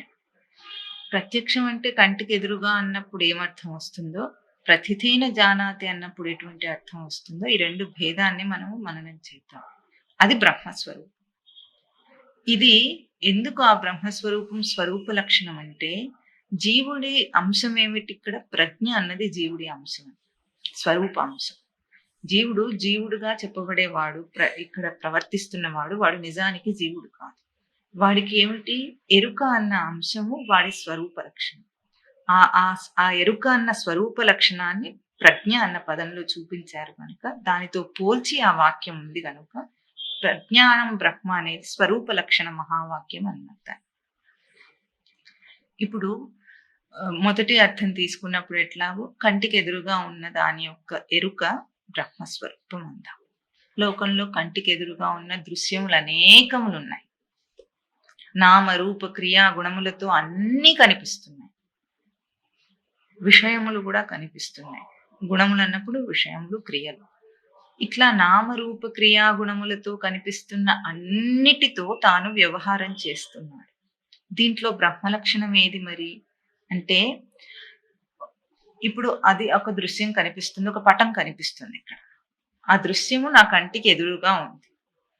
ఇది ప్రత్యక్ష జ్ఞానం అని దీన్ని అందామంటే, ఎరుక, దీని యందు నా ఎరుక ఏమిటి అంటే ఏం కనిపించింది? అదిగో అక్కడ కొన్ని అక్షరాలు రాసున్నాయి, ఒక బొమ్మ వేసింది.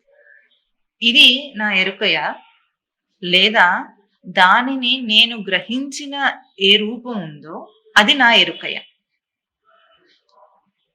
బ్రహ్మలక్షణం ఏదవుతుంది? ఈ పటం ఉంది, అక్కడ ఇంకొక పటం ఉంది, దీని మీద ఒక రూపము, దాని మీద ఇంకొక రూపం, వేరొక రూపం ఉంది. ఇప్పుడు ఇట్లా పటాలన్నీ ఉన్నప్పుడు, దృశ్యములన్నీ ఉన్నప్పుడు వాటిలోని దృశ్య రూపములు మారిపోతూ ఉన్నాయి. అంటే దీని మీద ఒక బొమ్మ ఉంది, దాని మీద ఒక బొమ్మ ఉంది, ఇంకా అక్కడ ఎన్నెన్నో బొమ్మలు ఉన్నాయి, అవన్నీ మారిపోతున్నాయి. ఇప్పుడు అవి మారిపోతూ ఉంటే ఎరుక అన్న అంశం మారిపోతూ ఉందా అంటే, నాకు తెలియట అన్న అంశం మారిపోతూ ఉందా, లేదా అన్నిటిలో ఒకే ఎరుక నిలుస్తూ ఉందా? చెప్పండి చూద్దాం.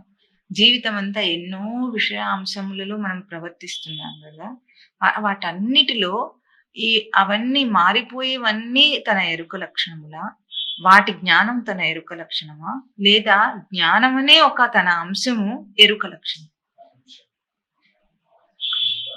ఈ బ్రహ్మ లక్షణం ఏదవుతుంది? ఇప్పుడు ఇక్కడ ఒక 10 పటాలు ఉంటే అన్నిటినీ చదివి నేను అవగాహన చేసుకుని నా ధారణలో పెట్టేసుకుని మళ్ళీ నేను చెప్పగలను అనేది ఒక మెమరీ, గుర్తింపు అనుకున్నా కూడా అది తన ఎరుక బ్రహ్మలక్షణం. అంటే ఏమవుతుందంటే, ఆ ఎరుక మరుపులోకి పోతుంది కొన్నాళ్ల తర్వాత. ఎట్లాగూ పాఠంలో 10 అంశములు ఉంటే నేర్చేసుకున్నాడు, ఇవాళ పరీక్ష పెడితే వాడు 100కి 100 మార్కులు వస్తాయి అందులో.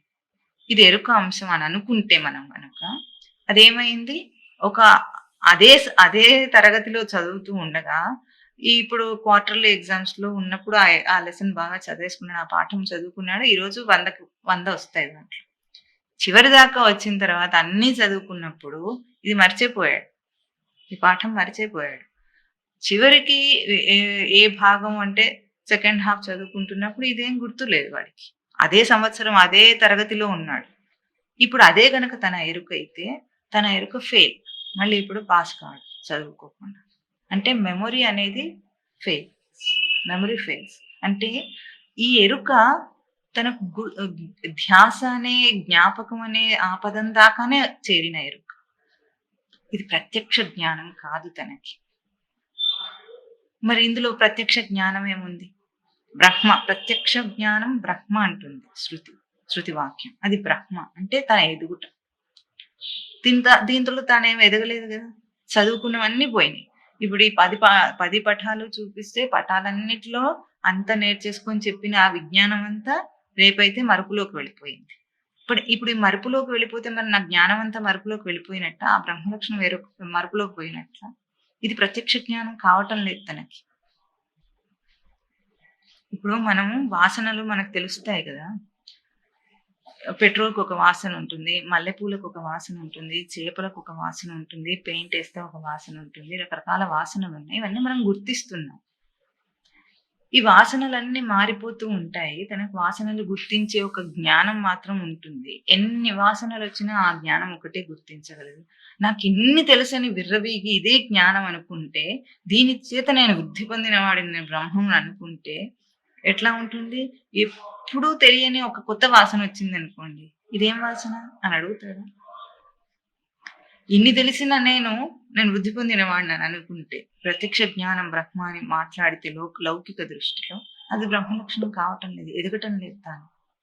మళ్ళీ కొత్తగా ఉంది ఇదేదో. నీకు తెలియని అంశం వచ్చేసింది. నువ్వు గుర్తించిన అంశం వచ్చేసింది.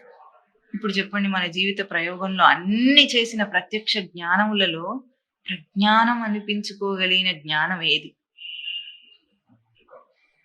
ఎరుక అంటున్నాం. దేని యందు ఎరుక? ఎరుక అంటే ఏమిటి?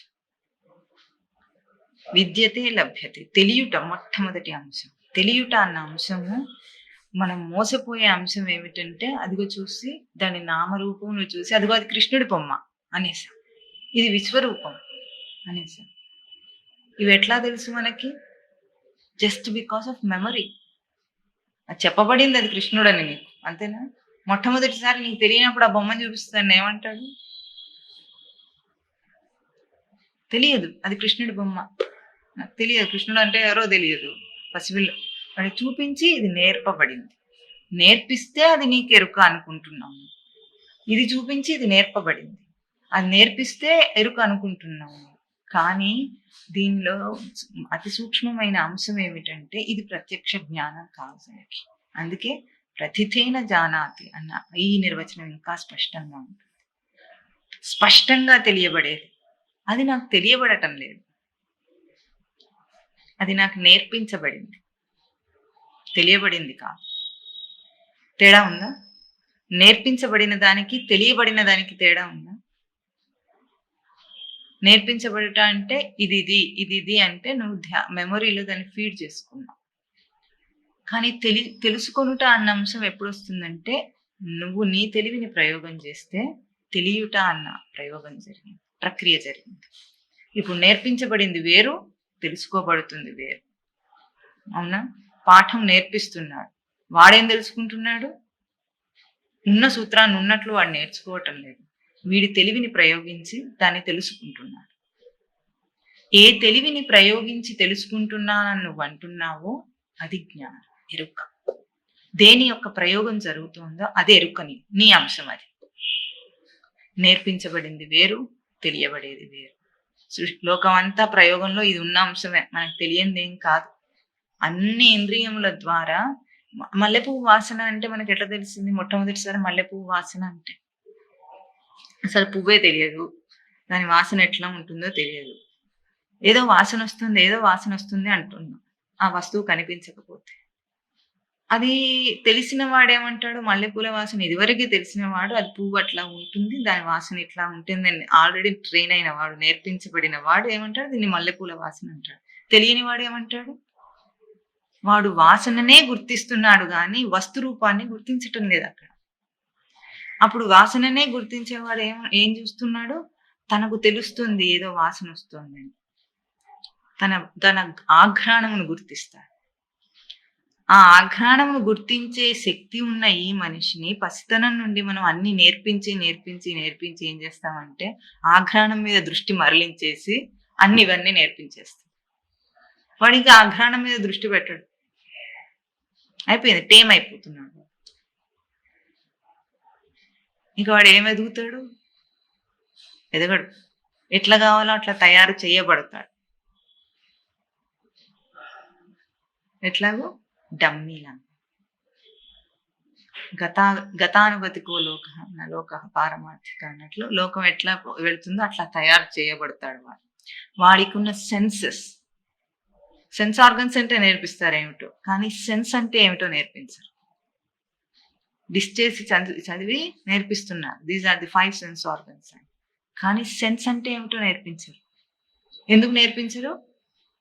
అన్ని బయటవన్నీ నేర్పించేస్తే వాడి సెన్స్ మీద ప్రశ్న వేయటానికి కూడా వాడికి తీరిక లేకుండా అందులో ఇంటల్జ్ చేస్తారు. అయిపోయింది, అన్నీ అర్థమైపోయినాయి వాడికి. ఇంత తెలివి వచ్చేసిందో.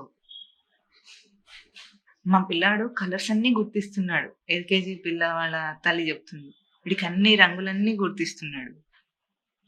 ఎందుకు ఆ రంగు కనిపిస్తుందని అడగడు వీడు. ఎందుకు? అయిపోయింది, వీడి ప్రయోగం బయటికి వెళ్ళిపోయింది, బయటవన్నీ నేర్పించబడింది.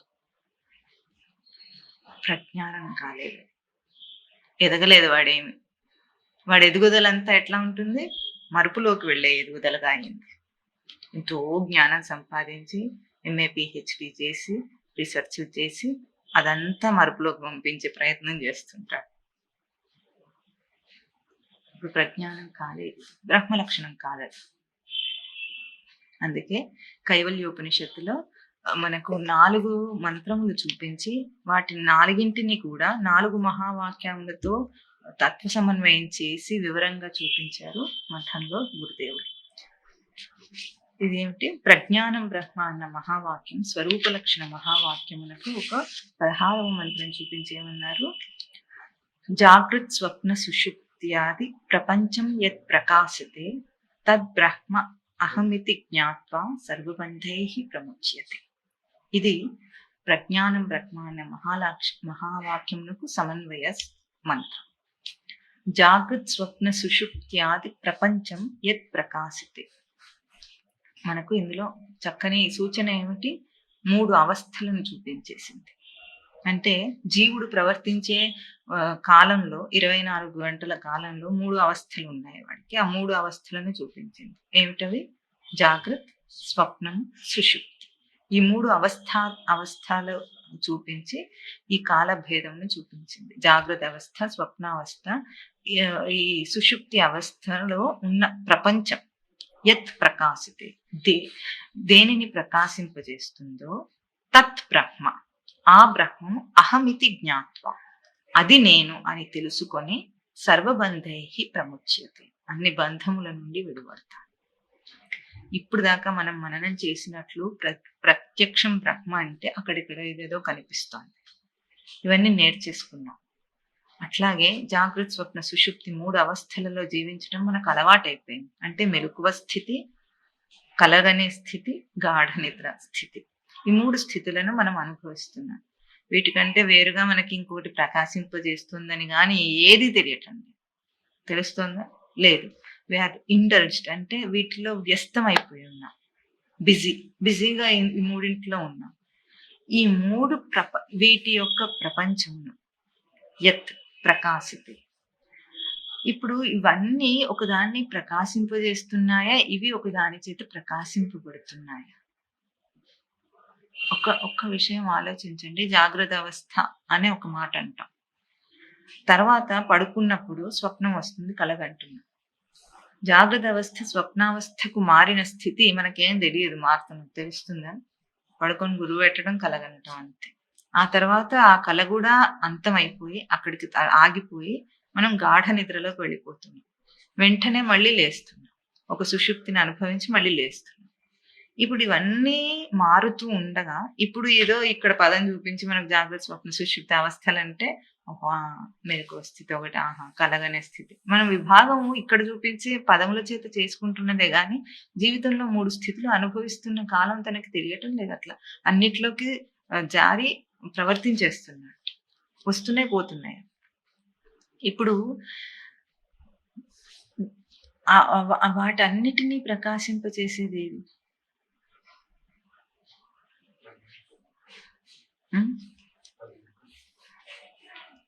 ఎట్లా నాకు ఇది జాగ్రత్త అవస్థ అని తెలుస్తుంది, నేను మెలకువని ఉన్నానని తెలుస్తుంది?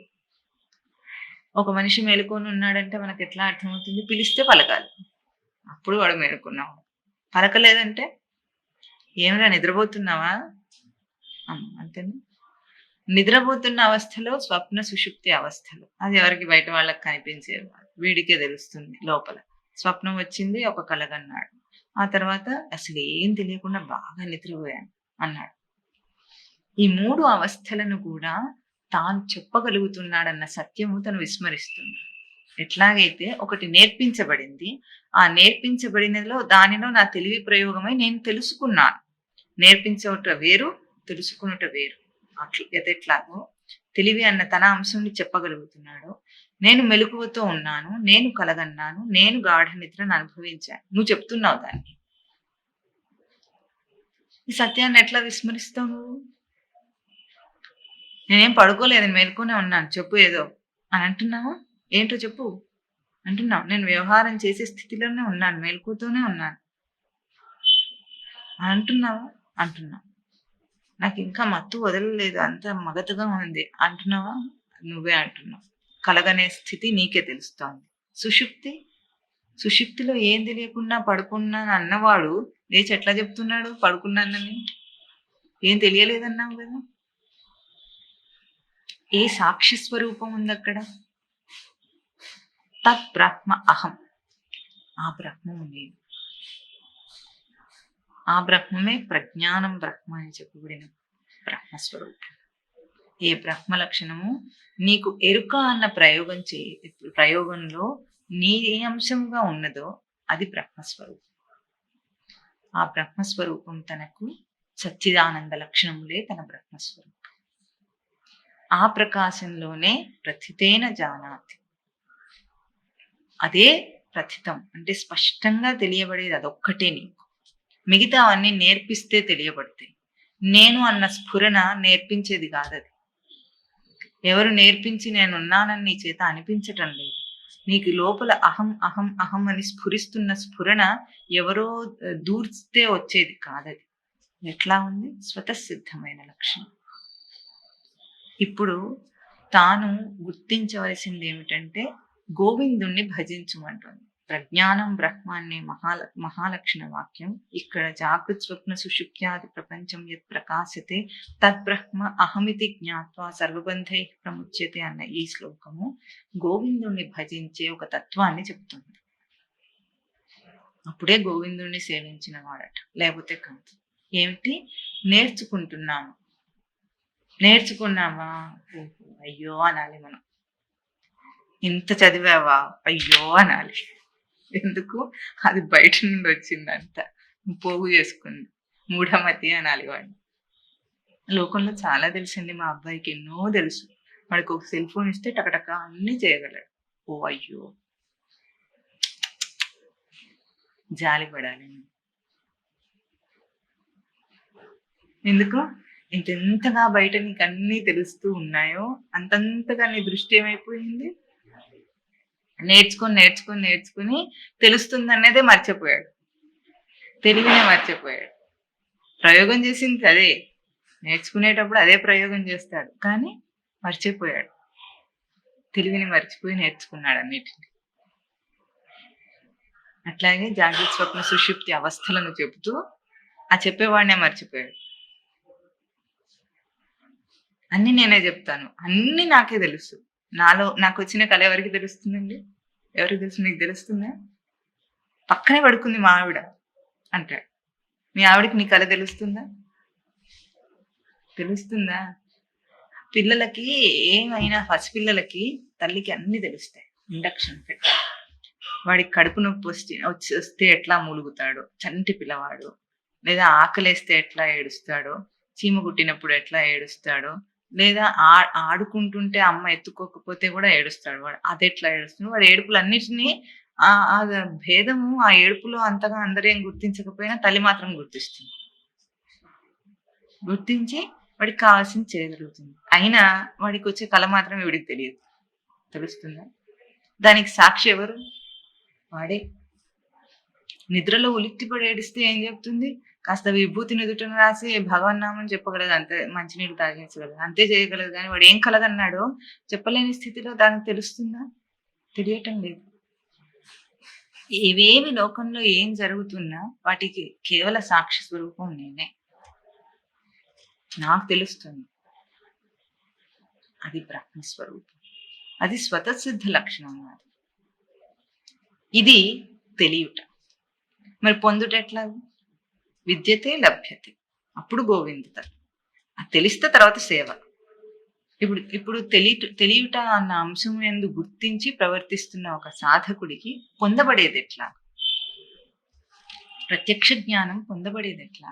తెలియాలి ఎట్లా? నేను పొందానా దాన్ని?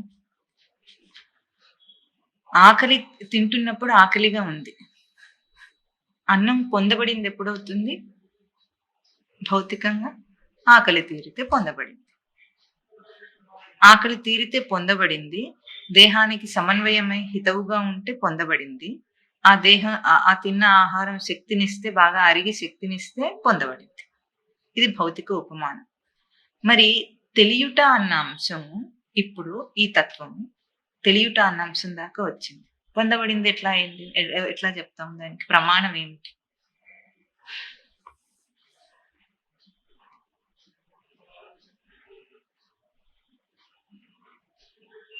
తెలియుటకు సాక్షి మాత్ర స్వరూపుని నేనే.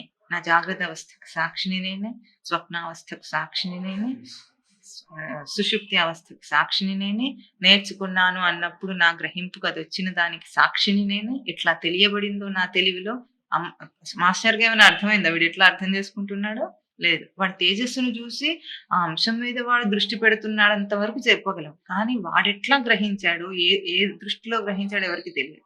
దానికి సాక్షిని నేనే. నేర్చుకుంటున్నాను అన్నప్పుడు ఆ తెలివి ప్రయోగం, తెలుసుకొనుట అన్న ప్రయోగం సాక్షిని నేను. ఇప్పుడు ఈ సాక్షి, ఇది తెలియుట అన్నదాకా ఈ తత్వం వచ్చింది తనకి. పొందబడింది ఎట్లా? ప్రమాణం ఏమిటి? పొందబడితే పూర్ణం.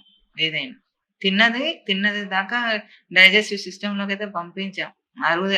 అరిగితే వంట పట్టాలి. అరగకపోతే, వంట పట్టకపోతే, శక్తి రాకపోతే, కాల్షియం బాగా తింటాం. దానికి ప్రమాణం ఏమిటి? ఎముకలు బలంగా ఉన్నాయని తెలిస్తే ప్రమాణం.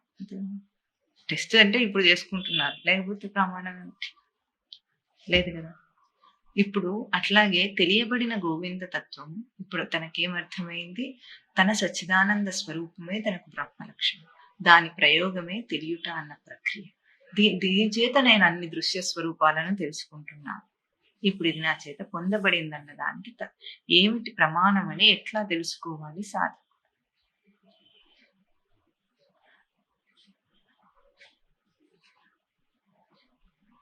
ఒకటే సూత్రం. ఏమిటంటే, ఇదే ఉపమానంలో తిండి తిన్నప్పుడు ఏమైంది? మలం విడిచేసాం మనం. ఏ రోజుకు ఆ రోజు తిన్న ఆహారము మలం విడిచేయాలి. దాంట్లో ఉన్న ఆ గ్రహింప శక్యం కాని పదార్థాన్ని విడిచేస్తుంది దేహం. గ్రహింప యోగ్యమైన పదార్థాన్ని గ్రహిస్తుంది. దీన్ని తీసుకున్నాం. ఇప్పుడు ఈ తత్వంలో విడువబడిందేది, పొందబడిందేది అన్న ఒక విచక్షణ తనకుంటే, వివేకం తను ప్రయోగిస్తే తనకు అర్థమవుతుంది. గోవింద తత్వమే పొందబడిందా, దృశ్యం పొందబడిందా? ఎట్లా? మన జీవితం అంతా బయట దృశ్య పదార్థంలో ముడిపడి ఉంది. వ్యవహారం అంతా ఉందా లేదా? ఎందుకు? దృశ్యం యొక్క సత్యత్వం లేకుండా దాని వ్యవహారం, బయట బాహ్య ప్రక్రియ జరగటం లేదంటాం. దీంట్లో రెండు భేదములు మనకు ఉన్నాయి. దృశ్యము ఎంత ప్రమాణంగా ఉందో, దృశ్యమును గ్రహించే దర్శనము అంత ప్రమాణంగా ఉంది. రెండు ప్రయోగంలో ఉన్నాయి. అక్కడ లేదు అనకుండా ఈ వ్యవహారం జరగటం లేదు. ఇప్పుడు ఇంత ఈ పటం గురించి చెప్పినప్పుడు నేర్చుకునుట, తెలుసుట, ఇన్ని మాట్లాడినప్పుడు రెండు అంశములు ఏమిటి అక్కడ? అదొక దృశ్య పదార్థం. ఈ దృశ్య పదార్థము తెలియబడుట అన్న ఒక దర్శన రూపాన్ని తీసుకుంటాం. ఇది జీవితం. తిన్న ఆహారం అనుకుందాం. ఇది ఆహారం అయితే దీంట్లో విడువబడిన మలం ఏమిటి? గ్రహింపయోగ్యమైన సారం ఏమిటి?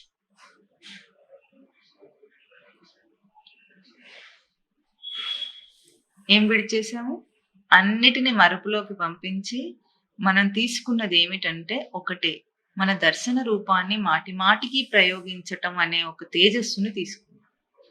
జీవితం అంటే అది. మనం చేస్తున్న పని ఏమిటంటే అన్ని ఇంద్రియముల ద్వారా మన దర్శన రూపాన్ని మాటి మాటికి ప్రయోగించే తేజస్సును తీసుకుంటున్నాడు. అదే తనను తాను పలికించుకోవటం అని ఇక్కడ స్వామివారు ఎక్కువగా చెప్పే అంశం.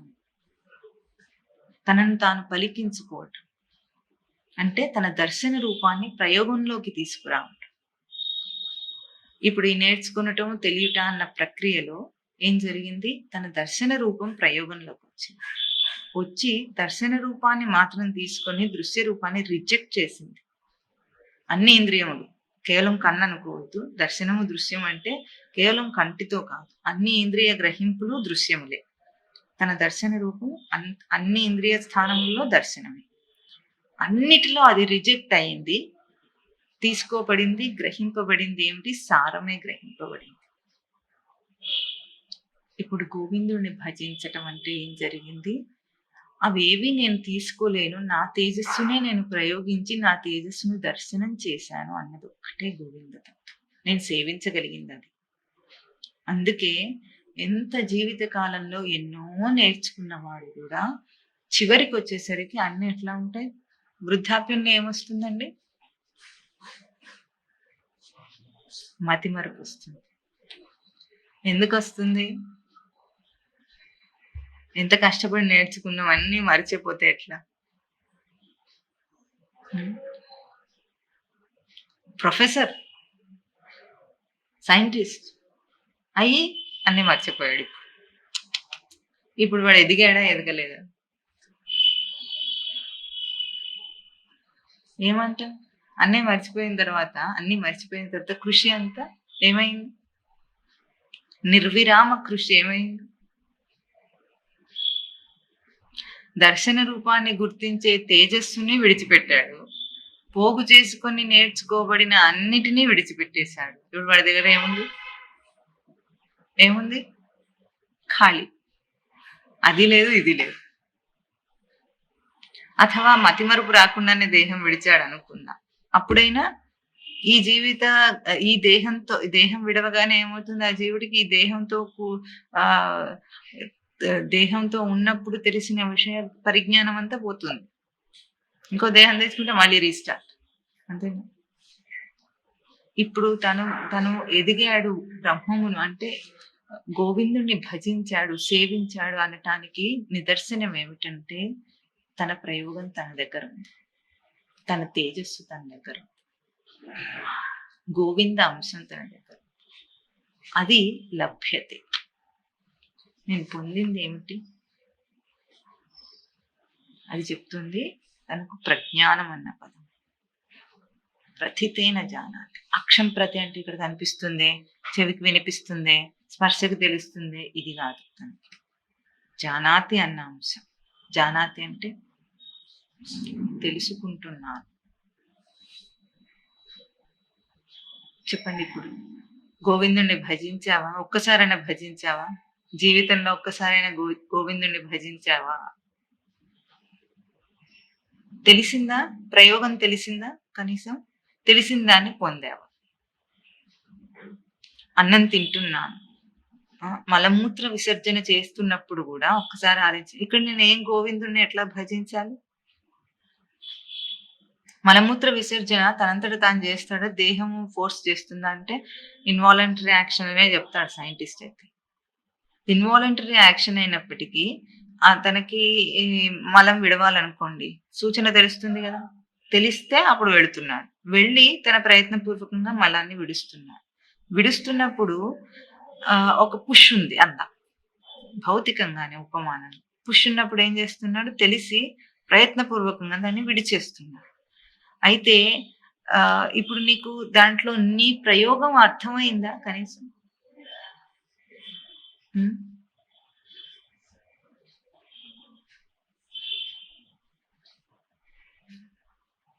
అర్థమైందా? మలమూత్ర విసర్జన రోజు చేస్తున్నావు, అర్థమవుతుందా? నీ తేజస్ అక్కడ కూడా ప్రయోగం అవుతుంది.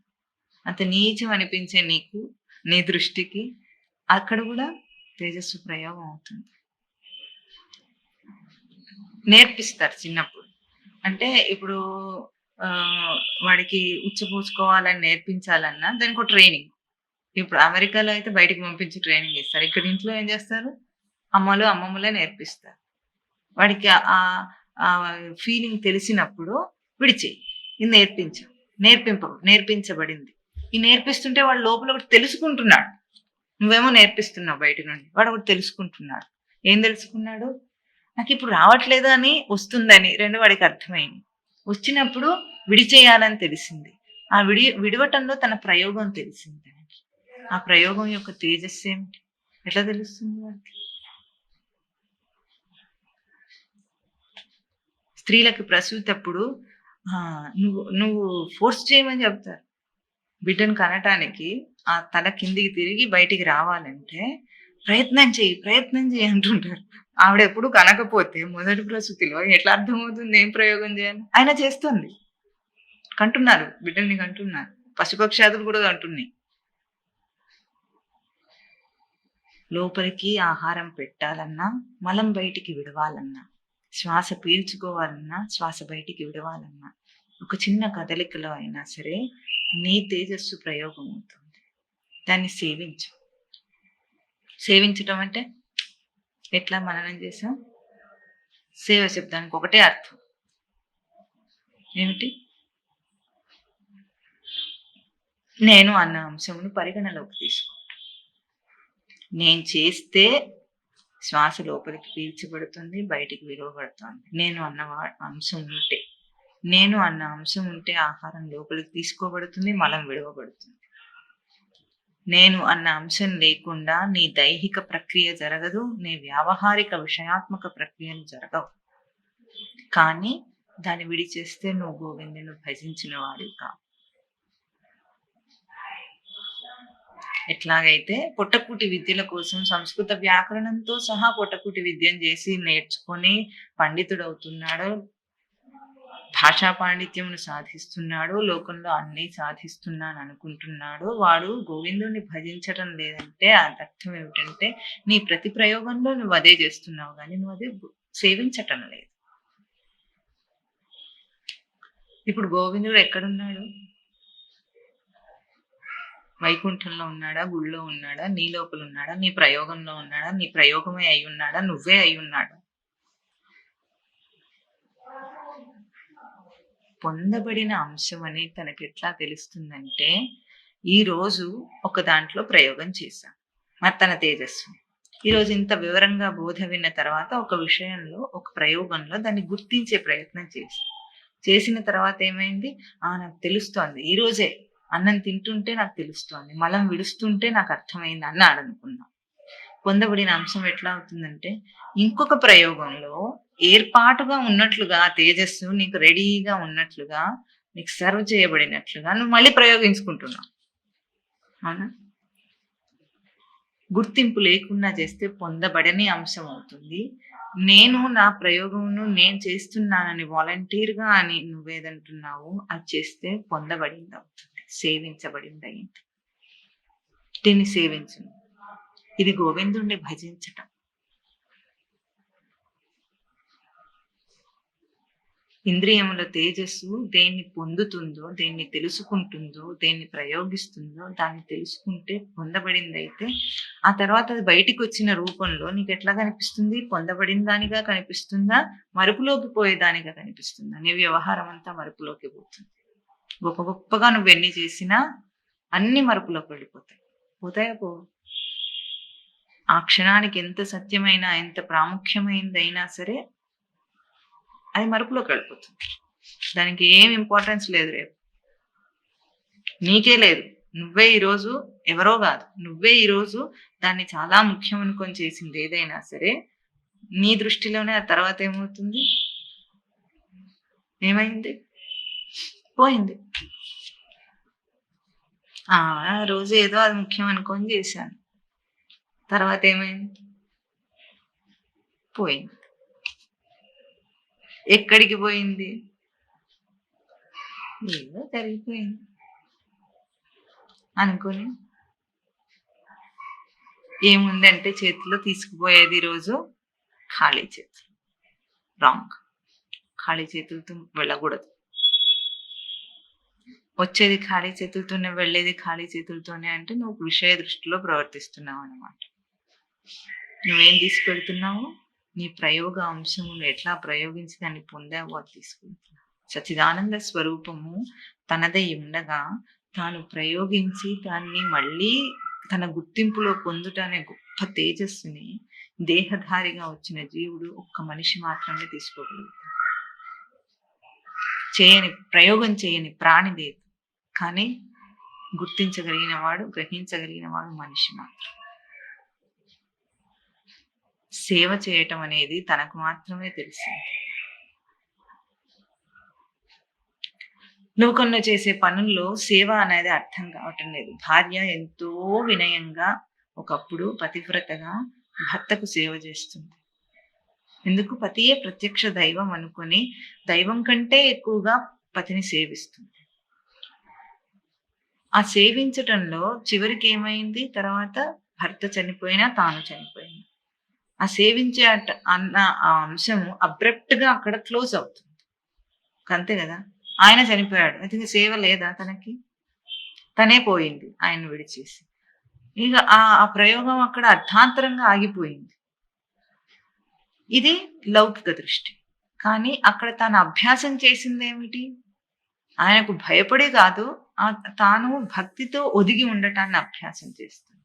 లోకంలో స్కూళ్ళల్లో పాఠాలు నేర్పే స్కూల్ మాస్టర్ దగ్గర ఒదిగి ఉండటము, తల్లిదండ్రుల దగ్గర ఒదిగి ఉండటం, ఇవన్నీ అభ్యాసం చేస్తున్నారు. వాళ్ళతో ఆ వ్యవహారం ప్రక్రియ అయిపోతే స్కూల్లో చదువుకోవడం అయిపోతే అక్కడ నుండి వెళ్ళిపోతాడు. అంటే తన సేవ అయిపోయింది అక్కడితో. ఆ అంశం అబ్రప్ట్ గా అర్థాంతరంగా ఆగిపోయిందా? లేదు. ఇంకొక చోట ప్రయోగం చేస్తున్నావు కదా. తల్లిదండ్రులు, తర్వాత భర్త, గురువు, అట్లా అన్ని చోట్ల ప్రయోగం చేస్తున్నావు కదా. అది అర్థాంతరంగా ఆగిపోవటం లేదు. మళ్ళీ మళ్ళీ నీ ప్రయోగంలోకి వస్తుంది. ఎక్కడి నుండి వస్తుంది అది? నీ దగ్గర అది పొందబడి ఉంటేనే కదా మళ్ళీ ప్రయోగం చేస్తావు. ఒక వ్యాపారంలో డబ్బు ఇన్వెస్ట్ చేశాడు, మళ్ళీ లాభం ఏ రూపంలో వస్తుంది? డబ్బు రూపంలోనే వస్తుంది. ఆ డబ్బు మళ్ళీ నీ దగ్గర ఉంటే, మళ్ళీ ఇన్వెస్ట్ చేయాలంటే ఏం కావాలి? నీ దగ్గర ఉండాలా ఉండద్దా? ఉంటే నేను చేస్తున్నాను అంటే మళ్ళీ మళ్ళీ దాన్ని అక్కడ ఇన్వెస్ట్ చేసి నేను మళ్ళీ లాభాన్ని పొందుతున్నాను అన్నప్పుడు డబ్బులో వ్యాపారంతో పోల్చినప్పుడు ఎట్లాగో అట్లాగే ప్రతి ప్రయోగంలో నీ బ్రహ్మలక్షణములనే అక్కడ ప్రయోగం చేసి మళ్ళీ బ్రహ్మలక్షణములనే పొందుతున్నాం. ఆ పొందుతున్నాం ఎట్లాగో గుర్తింపు రూపంలో. నీ బ్రహ్మలక్షణములు నీకు స్ఫురించి, సచ్చిదానంద లక్షణం స్ఫురించి ఎరుకలో గుర్తింపబడితే ప్రజ్ఞానం బ్రహ్మ. ఇది నా ప్రత్యక్ష జ్ఞానం. ఇది మరుపులోకి పోయేది కాదు తనకి. అది మరుపులోకి ఎప్పుడు పోతుంది? ఇప్పుడు లోకంలో అందరికీ అది మరుపులోకి పోయిన అంశమే కదా, పరిగణలో లేని అంశమే. ఎప్పుడు పోయింది? లౌకిక విషయాత్మక దృష్టితో ప్రయోగం అయినప్పుడు అది పోయింది. దానికి విలువ లేదు. ఇంత తేజస్సుని ప్రయోగించి విలువలేంది. కేవలం నీ గుర్తింపు నిలిపినంత మాత్రం చేతనే అది నీకు ఇదివరకే ఉన్నదే అయినా పొందబడింది అన్న ఒక హోదాన్ని పొందింది. అది ఇదివరకే ఉన్నదే, అది కొనుక్కున్నదేం కాదు. ఆ ఎరుక లక్షణం తనకి కొనుక్కున్నది కాదు, కానీ కేవలం నీ గుర్తింపు మాత్రం చేత అది పొందబడిందన్న హోదాని పొంది. ఇది తనకు బ్రహ్మ లక్షణం, ప్రజ్ఞానం బ్రహ్మ.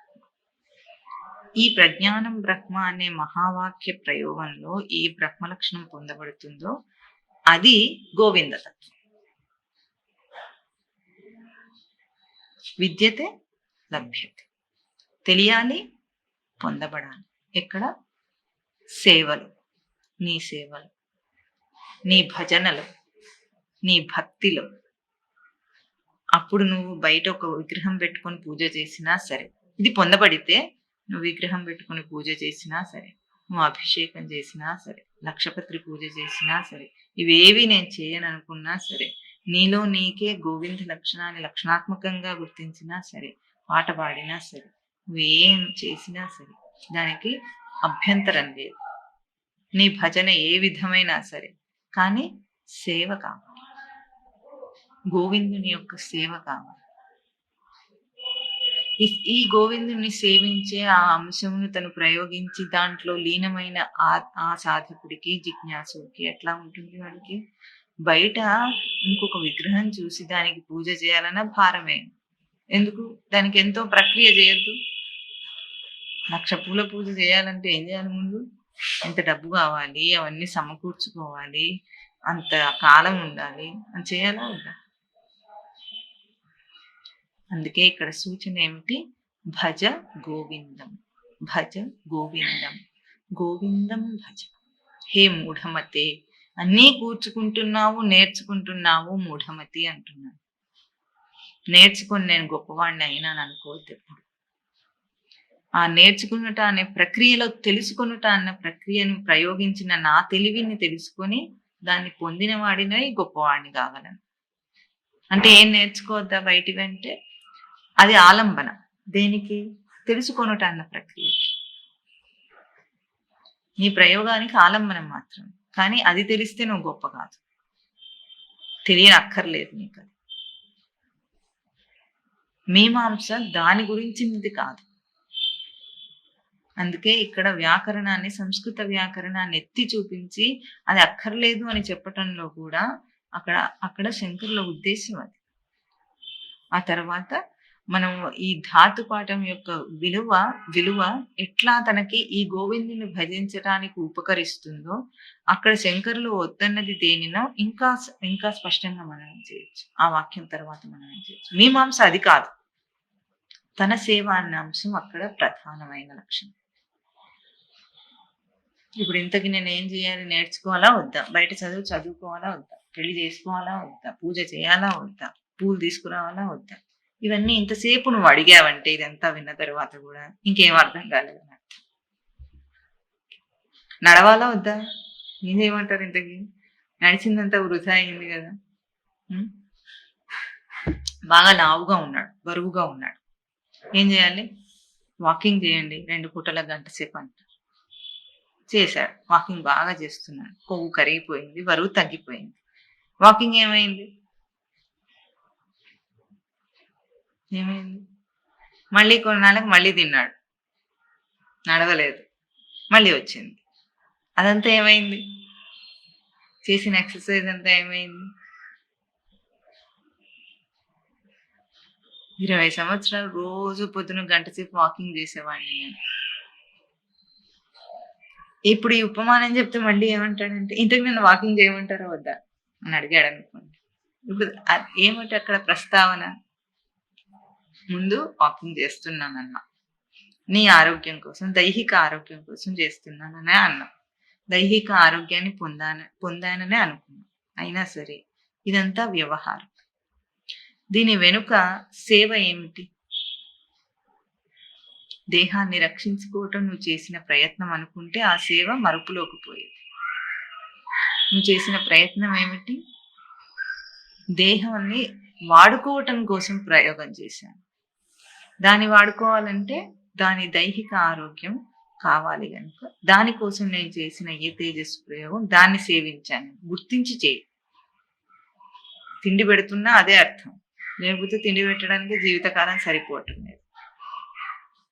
3 పూటల తిండి, దాన్ని సమకూర్చుకోవటము, తిని అరిగించుకోవటం. ఇంతే అయితే అదంతా మరుపులోకి పోయేది, లేమిలోకి పోయేది. అదంతా అది ఓదు, నువ్వే నెట్టేస్తుంటావు దాన్ని. పడుకొని లేచి చక్కగా ఏమంటాడు? నిన్న అంటాడు. క్యాలెండర్లో మారిందా? నీ దగ్గర మారిందా? నిన్నెట్లా అయింది అది? నువ్వు పడుకొని లేస్తే నిన్న అయిపోతుందా? నిన్న ఏది నిన్న అయింది? దేంతో పోల్చి నిన్న అంటున్నావు ఇప్పుడు దాన్ని? దేంతో పోల్చి నిన్న అయిందండి? భూభ్రమణంతో పోల్చి అయిందా? క్యాలెండర్లో ఆ పేజీ మార్చినంత మాత్రాన అయిందా? సెల్ ఫోన్లో డేట్ మారినంత మాత్రాన అయిందా? అది నిన్నెందుకు అయింది నీకు? అడుగు ఒక ప్రశ్న. జీవితం అంతా నిన్నలోకి వెళ్ళిపోతుంది కదా, భూతకాలం అయిపోతుంది కదా అంతా. ఎందుకయింది? నువ్వు పలికించిన నీ ప్రయోగమే భూతకాలం చేసేస్తున్నావు నువ్వు అన్ని.